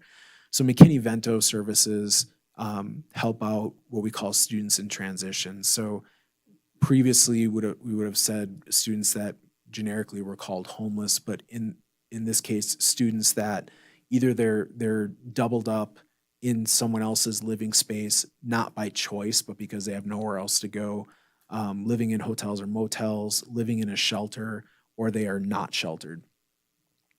So it's students that really need some extra support. So at this point in time in May of 2024, on the left, there were 256 students at that time. Throughout the school year, there had been 303 total. So many of these students tend to be very transient, and so some of them had left the district, but at this point in time, there were 256. The graph on the right is as of January of 2025. And so the total number enrolled in the program as of January of 2025 was 288. And in total, they've had 326 students at one point or during the school year that have been in the program. So already just halfway through the school year, we have more kids that have received McKinney-Vento services than the entire last school year. So the number the numbers of students doubled up in shelters or unsheltered they move a little bit, but the number of students living in hotels and motels has really jumped up. So it's just, something to keep in mind. Again, it's so hard in education. We get so wrapped up in a test score so often. There's so much context to all of what is happening for our kids and with their families and their situations. And some of them are really difficult situations. And so these students are, in some of the more difficult spots of any of our families. So it's definitely a concern that we're keeping an eye on. AJ, can you please remind me, how are these kids identified to be eligible for the McKinney-Vento program? Can I phone a friend? I don't know the exact process. There's a form, home residency. I don't have the acronym. I've been out of it for a few years. But there's a form that is part of the enrollment paperwork. And then also through social workers, school administrators, teachers, there are times that students are identified because it's not something that a lot of families, they don't want to identify it, but then also there's a lot of fear. And, they need to understand that there are services, and that's why we're asking. And some of those services might be helping their kids get birth certificates or immunization records. There's a whole host of things. And I would say when I was working in the Department of Education, this was the program I oversaw. And Lyon County and Carson City were the third and fourth. So we'd kind of go back and forth with numbers. And since COVID, those numbers have really dropped off. And I've been kind of wondering if it was going to start to tick back up. And I would say with the economy as we're starting to see and things kind of starting to shake out, it wouldn't surprise me to see that number continue to grow because it just means we're identifying those kids that we might have lost sight of. Sure. Sure. Okay.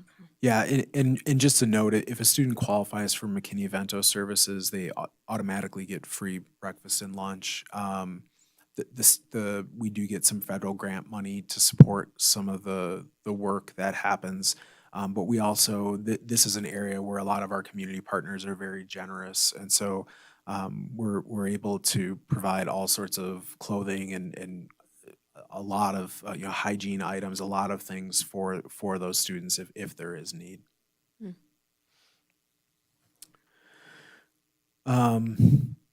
We continue to spend down what was a $25 million bond with some of our capital project work across the district.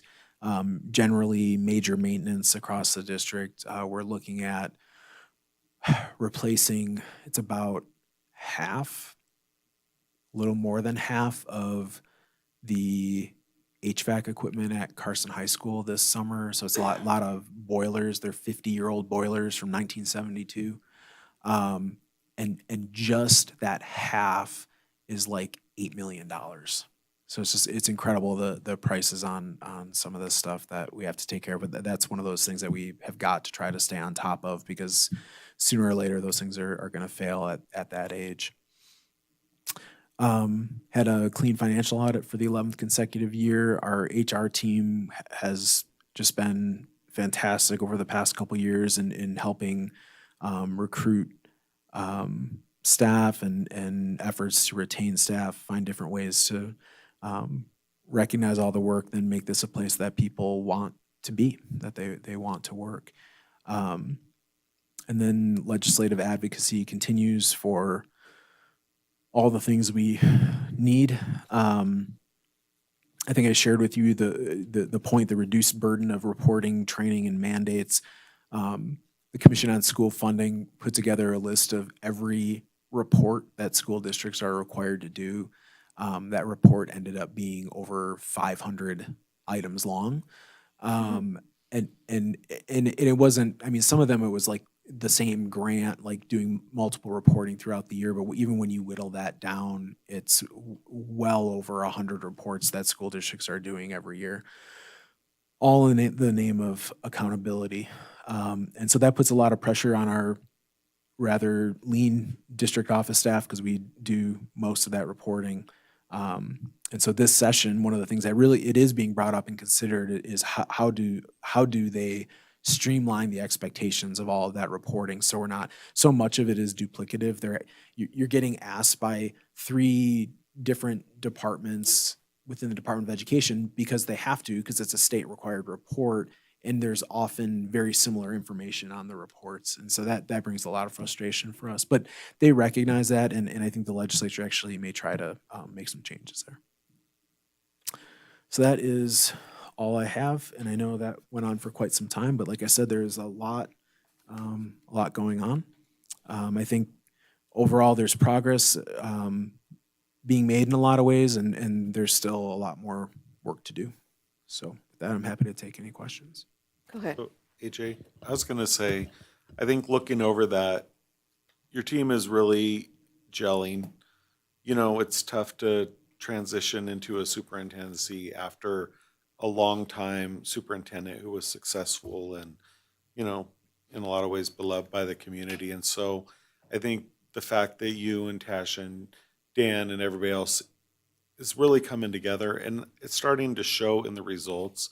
But I think that it's also culturally, you know, there's always a level of dissatisfaction with a job. We all have it. I'm sure you go home and there's things you complain about My bosses, let me tell you. Yes. But, you know, as somebody who talks to people that are working in the district still, the conversations are a little bit different. And the frustrations are frustrations with the educational world right now. And it's not dissatisfaction with the job. And there's things that have been implemented, like the way you have been doing the early release days and kind of those like PLC type meetings that make it meaningful for the teachers are appreciated. And it's rare that you get a group of teachers contacting you and saying, I wish we didn't have an in-service day because we just want to get in and start teaching the kids again. So, I mean, I think that there's a lot going well. And as the leader, kudos to you. So you're getting it together. I appreciate that. Thank you. Anybody else? Richard? No? Oh, I'm sorry. No, I guess I could just say, you know, when I hear the figures about the McKinney-Vento, I guess it saddens me that we have so many children that need that type of help. And I'm glad we have that program where I know we can't do a lot for them, but whatever we can do, I think is really greatly appreciated by the families and especially by me, and I think the rest of the board. So I'm glad we have that program up and running. And just to add to that, I just can't help it thinking how many more families are in our district that are not applying for that program, especially with the economy. There's got to be multiple families living in households, you know, where they could benefit from this program. Okay. Well, if there are no other questions, thank you very much for that amazing presentation. I can only imagine how long it took you to put this report together. It's tremendous. So thank you. Thank you. All right. I'll get my team picture back from you now that Molly pointed it out.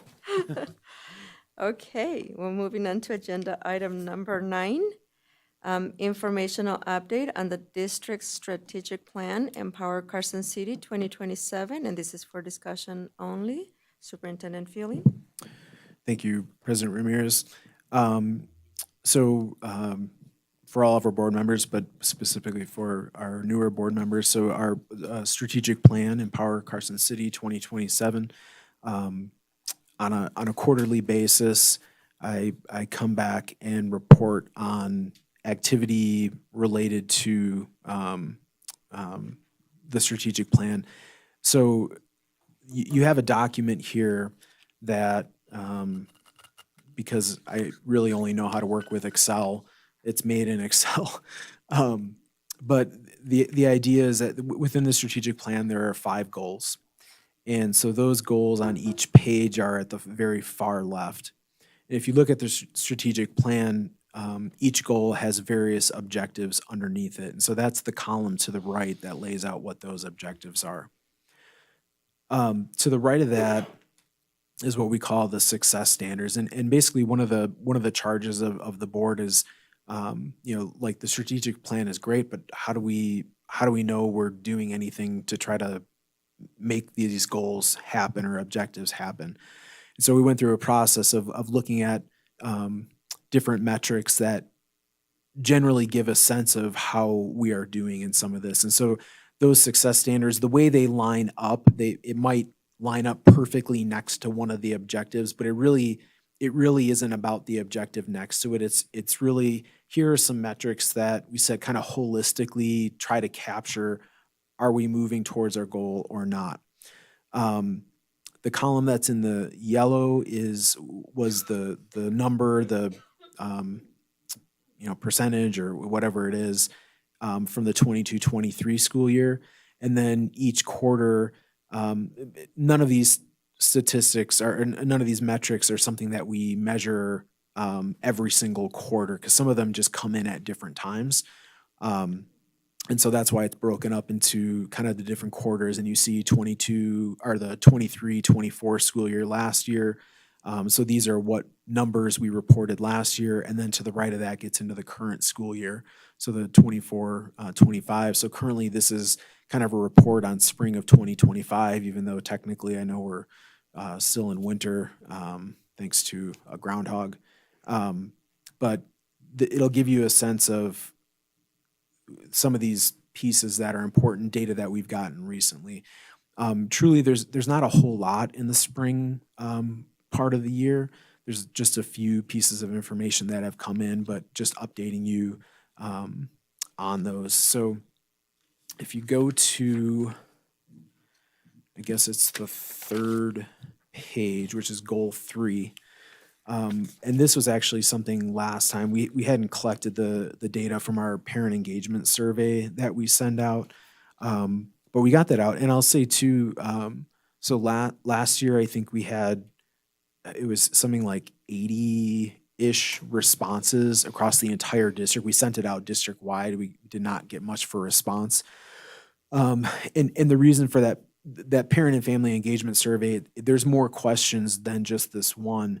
But the question that said that we thought was really important in trying to show how our parents and families feel about the schools, it's in that success standard column. It says a parent family engagement survey will be created and distributed to parents and families each fall, with 60% of the respondents believing that they are engaged with their school and a partner in its success. So there's a very blatant question in that survey that says, I feel like I am engaged with the school and a partner in its success. And so last year we only had about 80 responses. This year we had over 500 responses. So I was happy to see the uptick in that participation. And so it came out to 72.3% of our families agreed with that comment. So again, it's not a perfect number. And quite honestly, the 60% as the standard was kind of, I think, an arbitrary number we picked. It was more than a simple majority, so that's good. But I would just hope over time that the work that we're doing, we see that percentage continue to increase over time. If you flip to goal 4, next page, healthy generations. This number came in a little earlier. I don't know if it came in earlier or I don't know what, but so I have it in the summer column, but we got the data, so I thought I would share it. Each year, all of our students have to take a school climate survey. It's required by the state. It's the information is about it is online, and under the success standard column, I have the website if you're interested in learning more about it. But it considers or asks questions and groups them into categories of cultural and linguistic competence, relationships, emotional safety, and physical safety. And generally, having a response of 400 is about as good as it gets. And so the idea in 22-23, we were at 330 for an average of those 4 categories. And so the hope is that just over time we see that going up. And so it went up not by much, but from 337 last year to 338 this year. So it's moving in the right direction. Clearly, not, I'd like to see that number higher, but I think the continued work and support that our staff are trying to offer our students and a lot of the programs in place to support them, hopefully that will continue to climb over time. AJ, on the column where you stated building a system to capture this starting next year, do you mean next academic year or next summer? So 25, 26? And that actually brings a good point. Let's clarify too. So any of the information in here that was that is new is in the red text. It's like the number 338 there on that page towards the upper right hand corner. That's new information. As an update to building that system to capture that information. So Dr. Ricky Medina has taken the lead in trying to build into Infinite Campus something where schools can input, or they can, if kids are participating in extra or co-curricular activities, it can be tagged in there what they're participating in so that we can easily do a download out of that to see what does this data look like.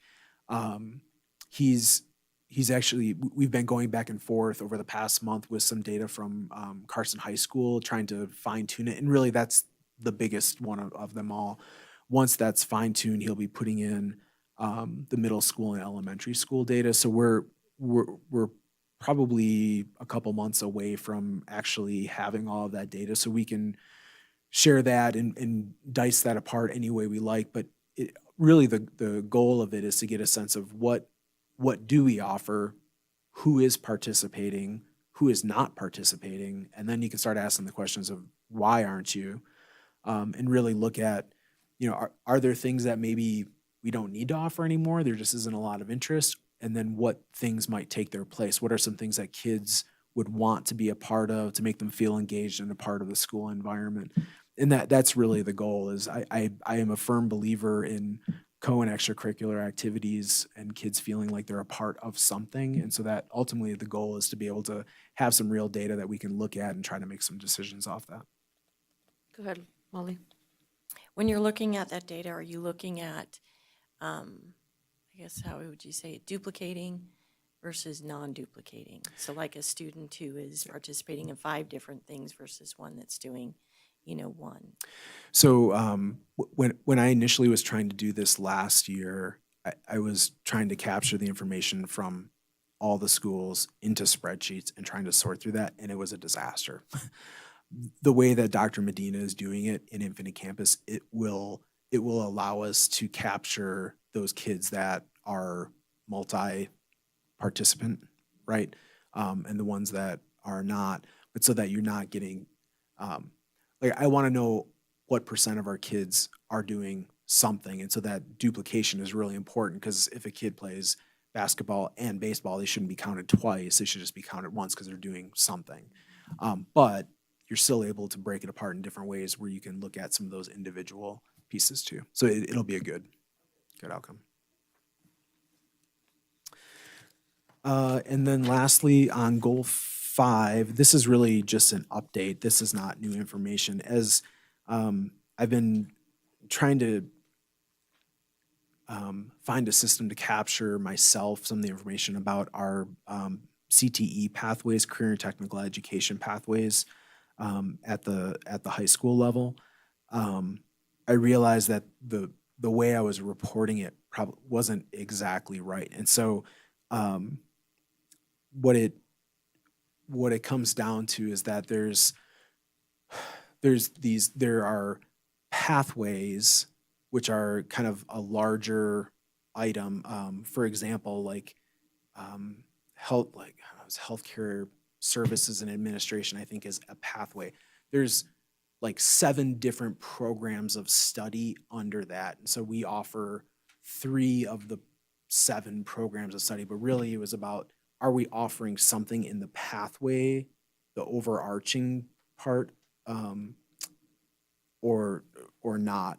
And so there's 7 that are considered high demand pathways in the state, and we offer 6 of the 7 pathways. We may not offer every possible program of study class that could be offered, but we at least offer something in that pathway. So it really doesn't adjust. We haven't done anything different necessarily, but I just wanted to put that, that's actually the correct number that's in there. So that's just an update. And I can provide, when I update that again in the fall, I can give some more detail around what that means and what that looks like. But otherwise, that's all I have on that one. Any questions or comments from the board? Thank you for this report, AJ.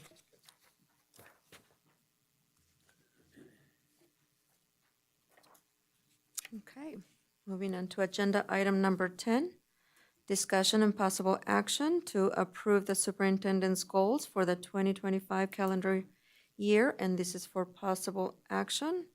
Superintendent Feeling. Thank you, President Ramirez. So what you have in your packets, there's 2 pages, and just focusing on the first page for right now. So last time we went over this, Trustee Walker had mentioned it'd be nice when we talk about these goals to take a look back at what the goals were last year and what has been done. You know, what results are we seeing? So so this is really the blue, this is the same, the black text is everything from the goals last year. The blue text is kind of that update of information. So this is the year in review part, I guess. First off, really, again, everything around multi-tiered systems of supports, MTSS, that we continue to try to refine and improve in the district as this kind of overarching way we look at everything we do. So you may remember we adjusted, we had our director of curriculum position that we changed into someone that would oversee the MTSS and student wellness district-wide, just to provide some more coordination. We have an MTSS coordinator in the district as well that provides a lot of support to our schools. I think even beyond some of the MTSS, Stephanie Keating has just done a fabulous job in the district, and won a lot of fans across our schools for her work. We continue to train people in this work, a lot of fine tuning of the tier 2 and tier 3. So within MTSS, if you think of it like a triangle, your base level is what we call tier 1, and 80% of your students should respond to tier 1 services. So this is your basic instruction, your basic incentives to get good behavior. Just the 80% of the kids will respond to kind of the norm, but there are about 20% of the kids that need more. And so 15% might need tier 2 service or intervention, where maybe they're getting some help in groups, be it academic help like tutoring. If it's a behavioral help, maybe getting together in groups of kids with some common issues and talking through how they deal with it. And then tier 3, which is kind of the last 5% of students, that's more individualized, like one-on-one support for some of those needs.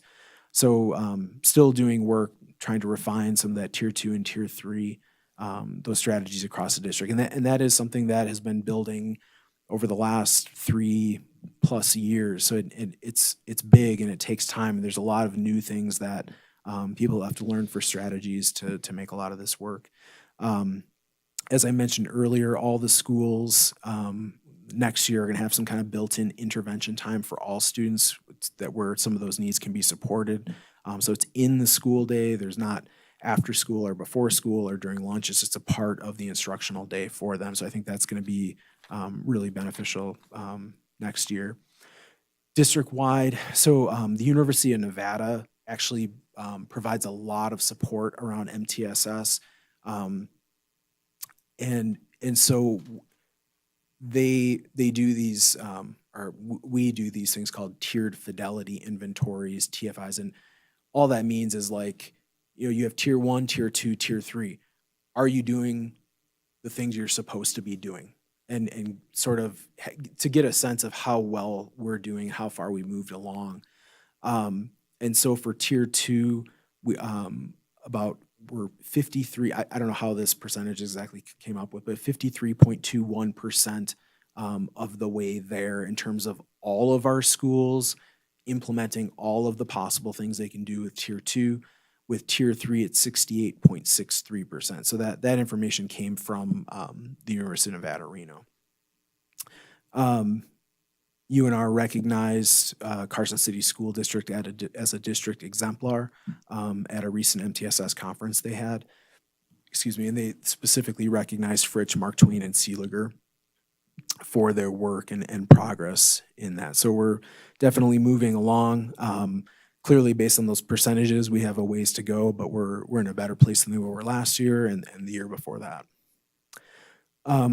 Looking at student engagement, so back to the question that Trustee Ramirez that you had just asked. So in Infinite Campus, this tracking system for looking at the participation is almost complete. And then once we have that, we can really start talking about the data and what we're learning from it. The work around chronic absenteeism, I have some of the same numbers that I presented earlier, but just we're trending in the right direction. We're on pace to improve again this year. It's still not where we want to be to try to get back to that 18-19 number, but best efforts are in place trying to make that work. And we've established attendance teams at each site that help look at some of this data and make it a little even more of a focus priority at each of our sites. So all the support for our students, our people are our support. So wanting to have full staffing of all positions district-wide. We had a 2.69% vacancy rate back in October as kind of that standard point in time where we look at that because it can fluctuate during the year. But we figure the start of the school year is really kind of the most important time. So that's when we look at it. Increasing the number of volunteers and community partners. So our volunteers did increase year over year by some amount, so that's good. The number of, we don't actually have the number of community partners in 22-23. It wasn't something we tracked at that time. So last year we had 109. I asked Dan Davis where we are so far this year, and it actually is 109. So some have fallen off, some have been added, but ultimately we want that number to grow, and we also want to look at the retention rate of those community partners so that they continue to support us over time. And then if you flip to the next page, then the goals for the new year, and what might stand out to you is that they really haven't changed as far as what I'm presenting. And I think I value all of these. I think all of these very much align with the district's strategic plan. They support the strategic plan across the board. But I think the fact that I feel like there still is work, I don't necessarily, in my eyes, see a reason to try to stray from that, knowing that there's still improvement that needs to happen. I will note the only changes that are in here under number 2A towards the end of it, assuming that now we're going to have this system in place to be able to look at what students are participating in, that now we really can consider what opportunities there are to improve what we are offering our students. And then under number 3A, and Trustee Varner warned me of this last year, and I let my ego get the best of myself. And so instead of saying full staffing, I said 99% staffing of all positions district-wide. And so we're not there yet, so it'd still be progress, but maybe accepting that at any given point in time, we likely wouldn't be fully staffed. So I know that isn't kind of traditionally having the goals sort of roll over like that isn't traditionally how we've done this. And I certainly can go back, but I feel like the goals last year, while there was progress, they weren't met. And I think they have value. And so I see this as something still to continue working on. So I'm happy to take any questions about any of the information or the goals. Molly? Thank you, though. Thank you for the presentation. This is like superintendent feeling hour. It's like, but no, thank you for all the presentations and all the information. I know it's very time consuming getting those. And so I can appreciate keeping the goals the same. However, the actions, like by keeping goals the same, rolling over, I think then the expectations of, what are going to be your actions to achieve those goals when you have already actions put in place, then are you looking at developing, adding to these actions, taking out some actions, that you used previously, changing them up a little bit? I mean, what is your direction on that? I think so. I am very happy with many of the people and systems that have been built and put into place. I think, I don't know if there are specific actions other than continuing to support, if it was a question of, look, things are clearly moving in a bad direction, I think it would make sense to at least consider some different actions to look to revise some of that.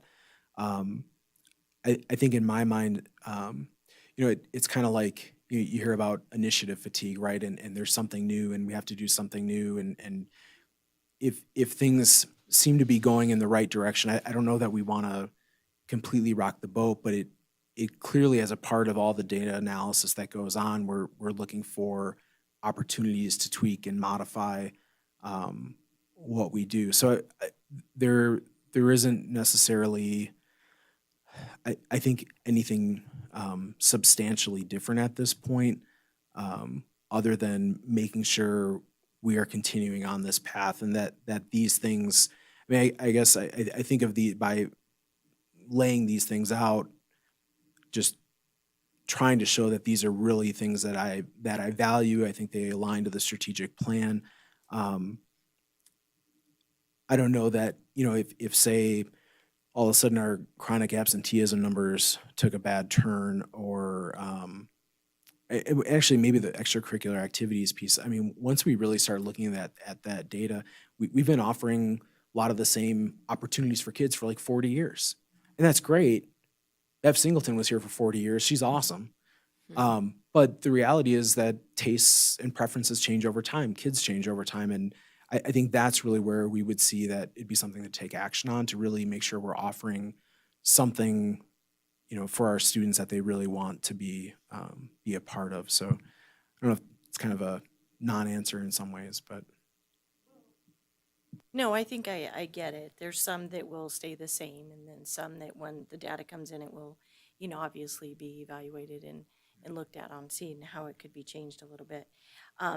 One consideration in this, you may or may not like it, but I know it's part of your evaluation. And so I would like you to consider it being one of your goals is family engagement. If you would, consider that. You are out there a lot. You're out there with the public and getting the community partners and whatnot. And you're at Empire being Santa Claus. That's, the family engagement. And I would just like to see that continue and to, possibly grow a little bit more as well. I think that's fair. And I actually had a conversation with Mary Prey this morning, who is sort of our district coordinator for family engagement activities, and just talking about what else can we do? What else can this look like? And it's something that it's on my mind. And I think part of it too, like, we have the survey, but the survey is not exactly capturing the idea of like what are we actually doing? It's kind of, it's responses to, do I feel like I'm engaged with the school? Yes or no. But trying to I'd love to be able to come back to you and say, here's all the things specifically we are doing for parent engagement. And that is not something I have captured in any way other than trying to encourage it at every moment and turn that I can. So that may be a starting point with this too, is really just trying to see what exactly are we doing across our schools, and kind of in the same way, like looking like where are there holes, where are there places that we can improve some of this. And I'd say even on that vein is, if I look back on the last year, where there have been a variety of parent and family engagement events in the district, and some of them have been really well attended. You're not always going to get all the families at the astronaut things, and you're not going to get all the families to the strategic plan meetings. But I mean, there's also the fun events, like the Christmas things, and there might be times when you have community engagement where, just like you're meeting with the teachers and staff in the various schools, you might have open door and have those meetings with parents and families. And so, and maybe the goal is to have a variety of activities to reach a broader range of families. I mean, if we looked at just counting the families that came to that astronaut, I was against the wall because it was jam-packed.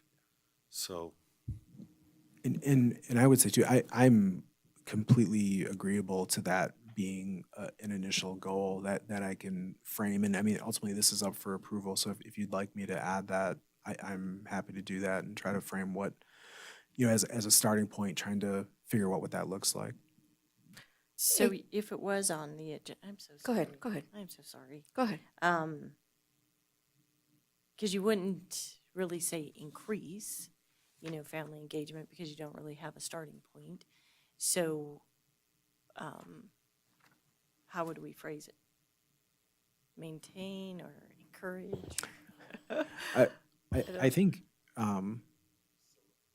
trying to come up with some type of system to quantify and then expand upon parent engagement activities in the district. Expand upon, okay. Yeah. Would that be kind of hard to track? Because when I look at family engagement, it's not only what you're doing, but what the schools are doing. Like tonight in our board reports, almost every school had something going on where they're bringing parents into the school. And I don't know if that could be captured, how many people showed up to those events, but that's ongoing all the time. I think we can look at how we could do it. Some of it's going to come down to definition of what we consider parent engagement. I mean, we have a soccer match at Carson High, right? Lots of parents come to that. Is that parent engagement because they're on site and they're kind of a part of something their kids are doing in a way? Or, yeah, I mean, so I think within that, we just have to be able to define kind of what do we accept as parent engagement or not. But once we have some kind of definition around that, and there's going to be some things that are gray, and I think that's just the way it is, but we got to at least start trying to see what we can do. I think that's fair. Hey, Jay, I was wondering if we could consider bringing in a consultant to kind of assess our practices, our existing practices, and just get some recommendations, that would help us advance in what we currently are doing, rather than trying to, try things without knowing if it's going to work or not. Having a consultant perhaps that would have information or knowledge on how we could improve our current practices in terms of family engagement. Yeah, we could. I'm sure those people exist out there. I'm sure we could do that, and it might help kind of the idea of trying to figure out what do we really want to consider parent engagement or not. So sure. Richard and then Rebecca. Yeah, I'm sorry. I am okay with these goals, I think, for this year, but I think one of the things that we're all here for, yourself and all the teachers and all the board members, is student achievement, an increase in student achievement. So I wonder if there's some kind of goal that could be put in place where we could track that, what efforts were made during the year. Because that's what we're here for, is to try to increase the student achievement. Well, and I think maybe the goal around that, and I know we have oodles of data around that, but just actually, sort of like sharing that map data today, that, just on the goal to be on a more regular basis, sharing that kind of information with you, that would be an easy one to. And I would appreciate that. And I had the opportunity to meet with Mrs. Fuson the other day, and she pointed out all the data, a lot of data that's already being collected that maybe could be shared. Rebecca, you had a question or comment? Yeah, thank you. Great job, by the way. It's nice to see all of this and look back on last year and everything, what was going on, since I wasn't here for that. Question with goal 2A, with that support. I mean, I love that idea. Like you said, a lot of the stuff has been the same. And so I love the idea of looking at that data and what students are involved in, what they're not, how we can change that. Are you planning on just collecting that through that system, or are you planning on surveying the students or their families about what maybe their interests would be? Yeah, I think that's a really good question.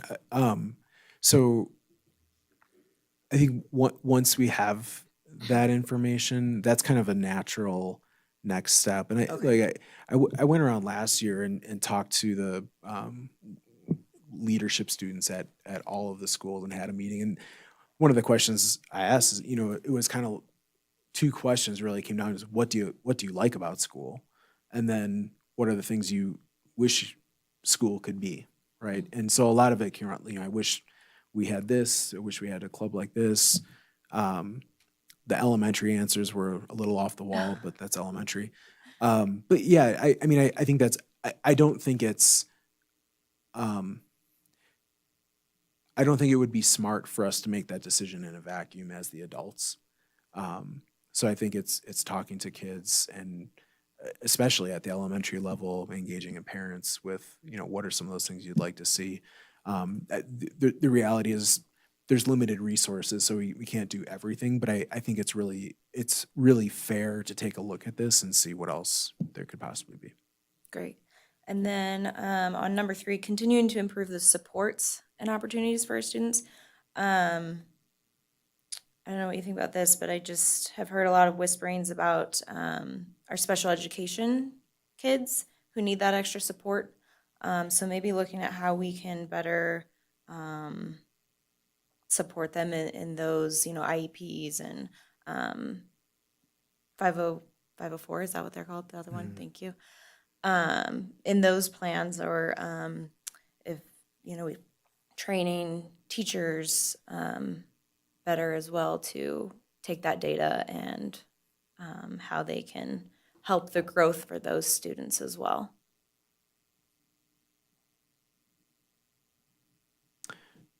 Yeah, that's something we certainly could, we can take a look at. I know we have oodles of data in that area, but just to simply take a look at how and I would say in some respects, like within the idea of MTSS, like clearly our students with an IEP, they need a little more support than others in most cases. And so I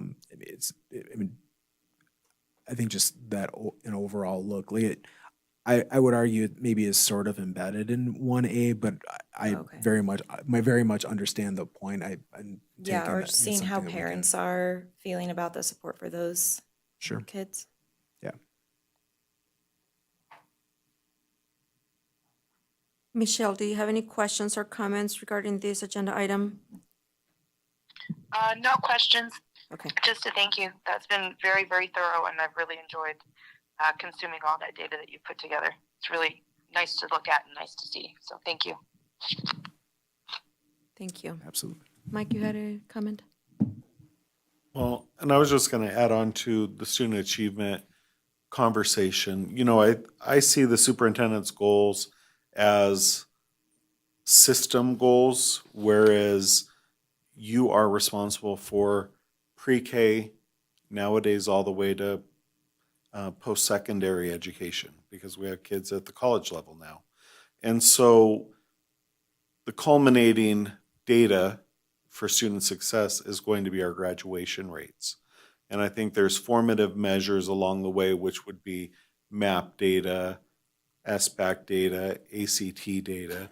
But, you know, those are kind of benchmarks in addition to classroom achievement that are going to lead to that higher graduation rate, which is what we want to see to continue to improve.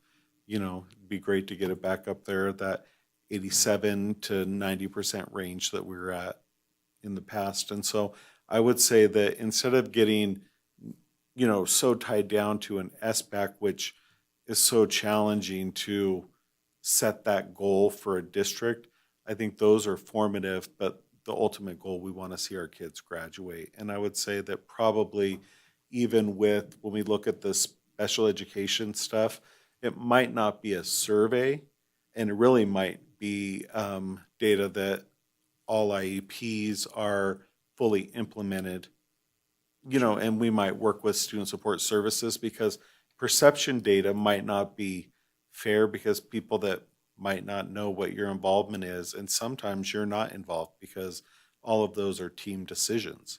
So it doesn't matter sometimes. You don't get to come in and say, no, we're not doing that. Sure. You know, so it's challenging with that. I think if anything, the idea of adding the goal around family engagement, that I think that's easy and that makes sense. And Mr. Varner, in terms of the achievement data, I don't know if it necessarily has to be a goal. I think that's something that we can just plan out. I can, you know, talk with Mrs. Fuson about some of the data points we have and what we can share, and just make that as, I mean, it can be something, you know, on a quarterly basis, as I'm coming back to talk about the strategic plan metrics, you know, every time I have that it's also a quarterly kind of, here's some data points that we think that would be good information to share related to achievement and how we're doing academically. I could live with that, and because I know there's a lot of data. I just keep going back to, we go to all these trainings and we keep getting hammered on our head that half our agenda should be spent on student achievement. Agree. And we don't spend a lot of time talking about student achievement. So I think even if we just put it more on the agenda, share more data along the way, that'd be very helpful. Ms. President, if it's at all helpful to the board and to Superintendent Fueling, the intention of the item is consistent with the superintendent's contract, and that is to adopt very high-level goals. When you get to the point of doing your subjective evaluations, you're going to have the opportunity to meet with Superintendent Fueling, ask all the questions about everything you're asking about the more minutia that goes into student achievement, fostering family engagement, and those things. The goals are meant to be high level to allow you guys to engage with the superintendent as he goes through the year, really with the aim towards an effective evaluation tool that you guys will each subjectively fill out. Thank you, Mr. Russell. You ready for a motion? Okay, I will entertain a motion then. All right, I move that the Carson City School District Board of Trustees approve the superintendent's goals for the 2025 calendar year with the addition of enhancing family engagement within the school district is goal number 4. I'll second it. Okay, motion by trustee Walt, second by trustee Varner. Any board discussion regarding this item? Seeing none, okay, go ahead.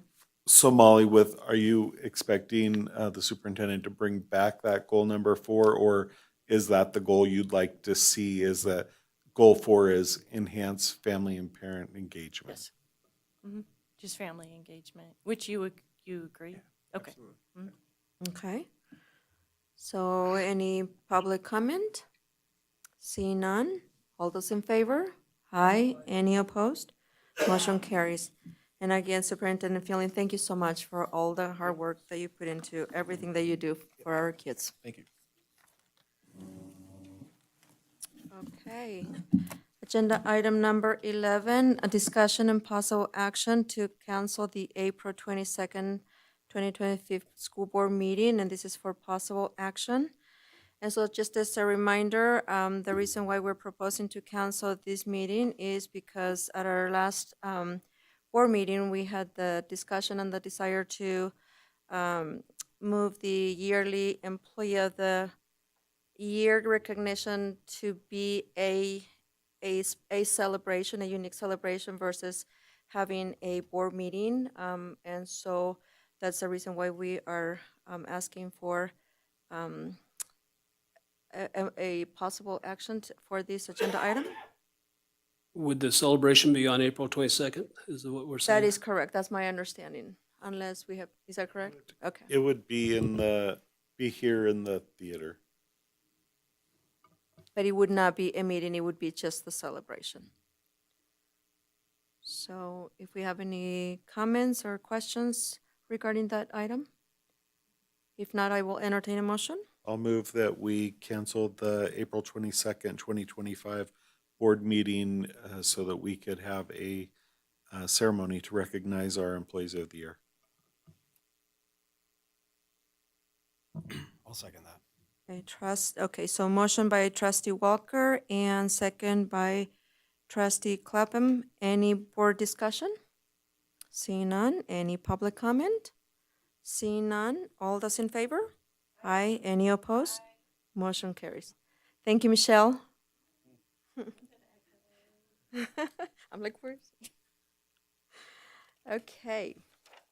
Agenda item number 13, and this is for, excuse me, did I miss one? I'm sorry. The consent agenda. Oh, yes, I'm so sorry. Agenda item number 12, approval of consent agenda, and this is for possible action.